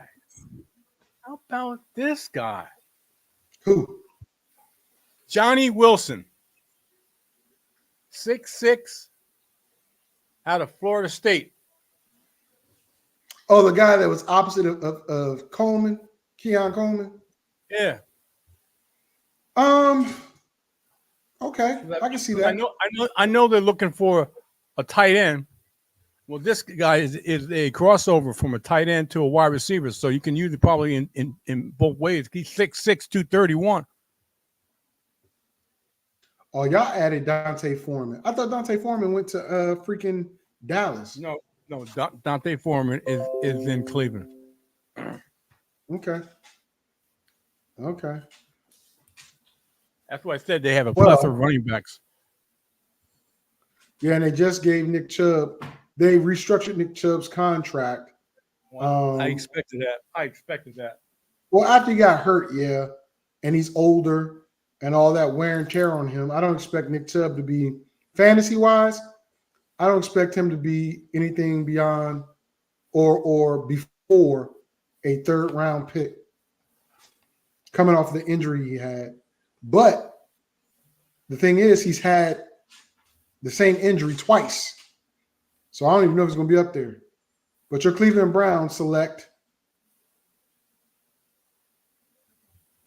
from Nigeria, Ozo Chikowa. I don't know who he is, but Okay. Cleveland Browns select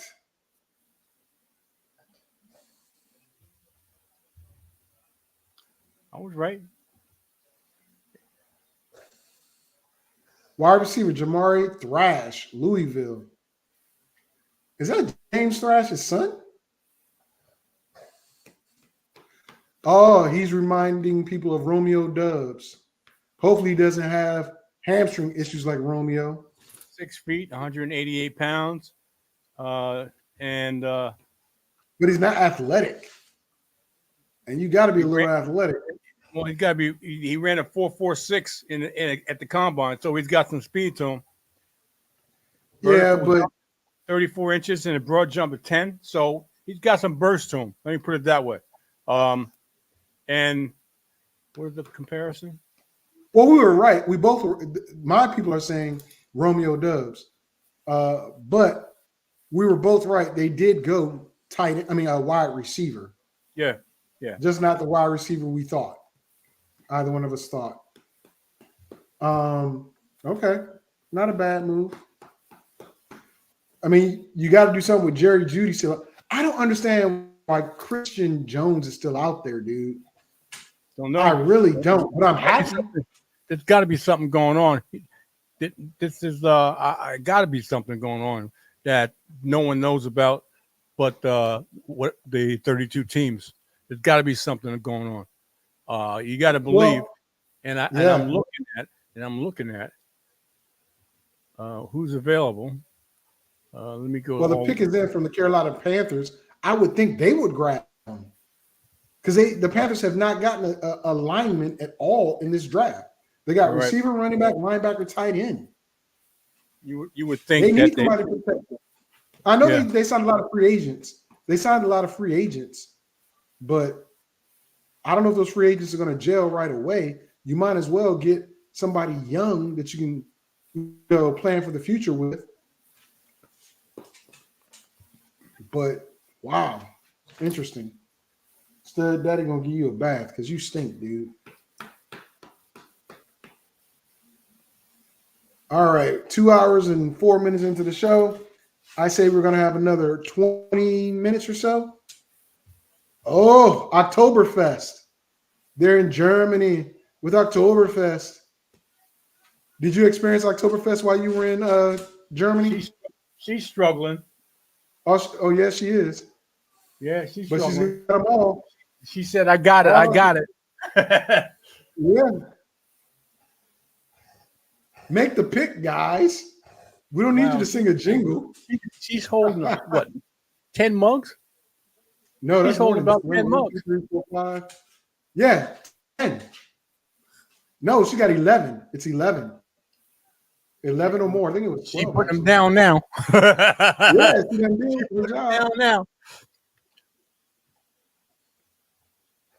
The Carolina Panthers select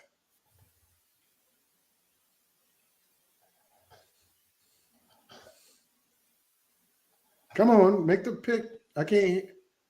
I'm waiting.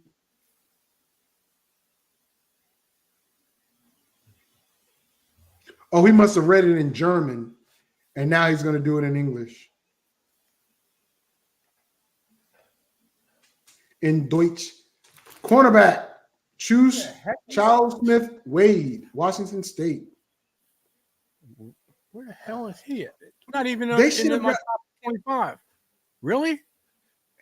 I think they should have went and got freaking There's old got to boy be from Texas. Yeah, there's got to be something going on, man. There's got to be something going on. Some type of red flag with this kid. Got to be something going on.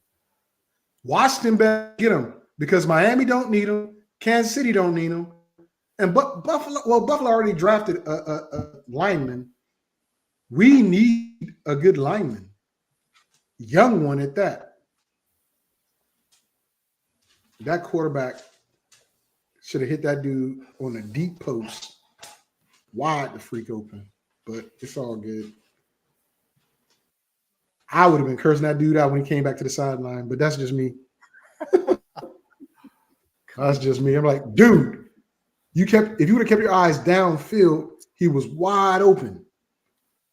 He came right in your line of sight. You went short. It's okay. First down to touchdown, but I want you to go touchdown to first down. Anyway.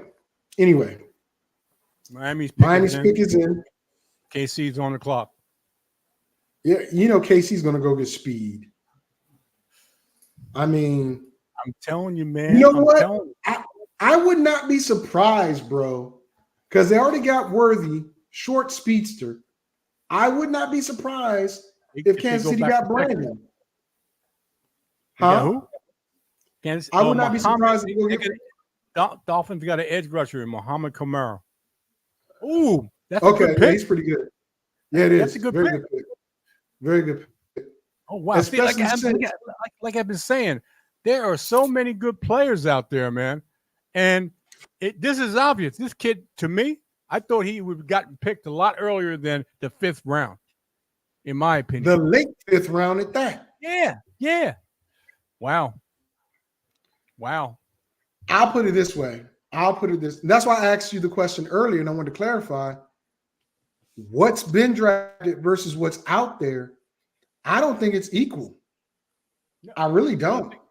What do you mean? You mean there's a lot of good players that are going to get picked, and there won't be too many good players after this? Is that what you're saying, or vice versa? No, what I'm saying is there were a lot of good players not picked earlier on, right? And there were a lot of players that were picked that shouldn't have been picked as early as they were. Oh, okay, I understand. Okay.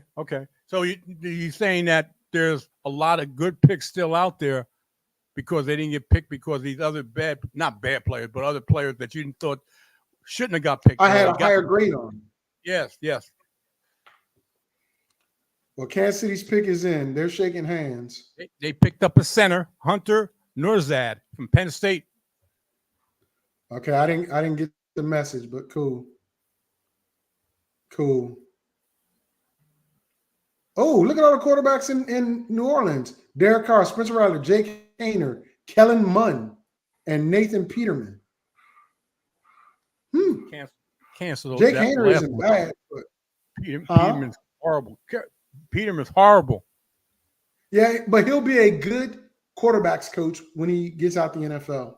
Oh, yeah, coach. I think he'll be a very good quarterback coach when she gets out. What? A good coach, yes. Yeah. A good coach. That's what I'm saying. A lot of good coaches are players that were average players but had the smarts to do what needed to be done. They just didn't have the exact athletic ability to dominate with it. I mean, that's why you never see, not never, that's why you rarely see a standout player, Hall of Fame or whatever, become a great coach, because their expectation of greatness is way different than what the average player is able to do. Pat Riley was not an outstanding player. My man that was the head coach for the Bulls, not outstanding player, right? Buffalo's pick is in. You see it? Yeah, linebacker. Idifano Olafoshoa. You know who Washington Commanders. Let me type this so they understand what I'm saying. At Washington Commanders, pick Christian Jones, tackle from Texas. Exclamation point, exclamation point. Now. You should have said now with exclamation point. Well, I mean, he's there for the taking. Mm-hmm. Pick him. And this is going to be the last pick we have as we end the show. 2 hours and 11 minutes in, or whenever Washington gets their pick in. Protect Jalen Daniels, the kid from TCU. Great. Get another guy, a pure tackle. The pick is in, who's a pure tackle, and make it happen. Because if you got to move my guy from TCU up and down the line, cool. Right now, you only have one offensive lineman drafted, and we know the offensive line is a problem for us, and you just picked up the franchise. Come on, Mr. Peters. Guard. You got Brandon Coleman as a guard, TCU. Yes, but that's what I'm saying. He plays all 5 positions. Okay. But when they drafted him as a guard. I know who you got. And you're laughing, so I don't like the fact that you're laughing. I don't like the fact that you're laughing, JT. It's okay. It's okay. Because if it's not an offensive lineman, no, it's not. It's probably a linebacker. No, it's not. Okay. Well, I'll say this. We need to get an offensive lineman. And Christian Jones is sitting right there. And we don't have another pick until the 6th round. Dominic Hampton, safety. Ladies and gentlemen, I want to thank you for watching Fantasy Sports and Politics, Saturday edition. Did I laugh at you when y'all made y'all pick? Anyway, you can laugh. Let me finish. Tomorrow, if Mr. Taylor has it in him, I don't think he does, but he might. I don't have it in him. You won't hear from me until my birthday. You won't have it in me until my birthday. Wow, so you're not even coming on the 4th of May? Until my birthday, the 5th, man. Cinco de Mayo. I know. It's a Sunday. Next Sunday. I know, but you said you won't have it in you until then. So that means you won't be on air or just the show? I won't be on. I'll be on the show, man. I'll be on your show. My show, but not your show. I'll be loyal to your show. That's how I roll. Okay. Not like something. Subliminal shots taken. That's subliminal shots. That's and no some subliminal. It ain't subliminal. I'll straight out say it. I am loyal to your show, but the host got some issues. But anyway, ladies and gentlemen,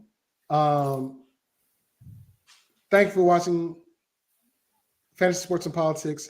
The last 2 hours and almost 15 minutes. Greatly appreciate you. We're here every Saturday, 1 p.m. Eastern, 10 a.m. Pacific.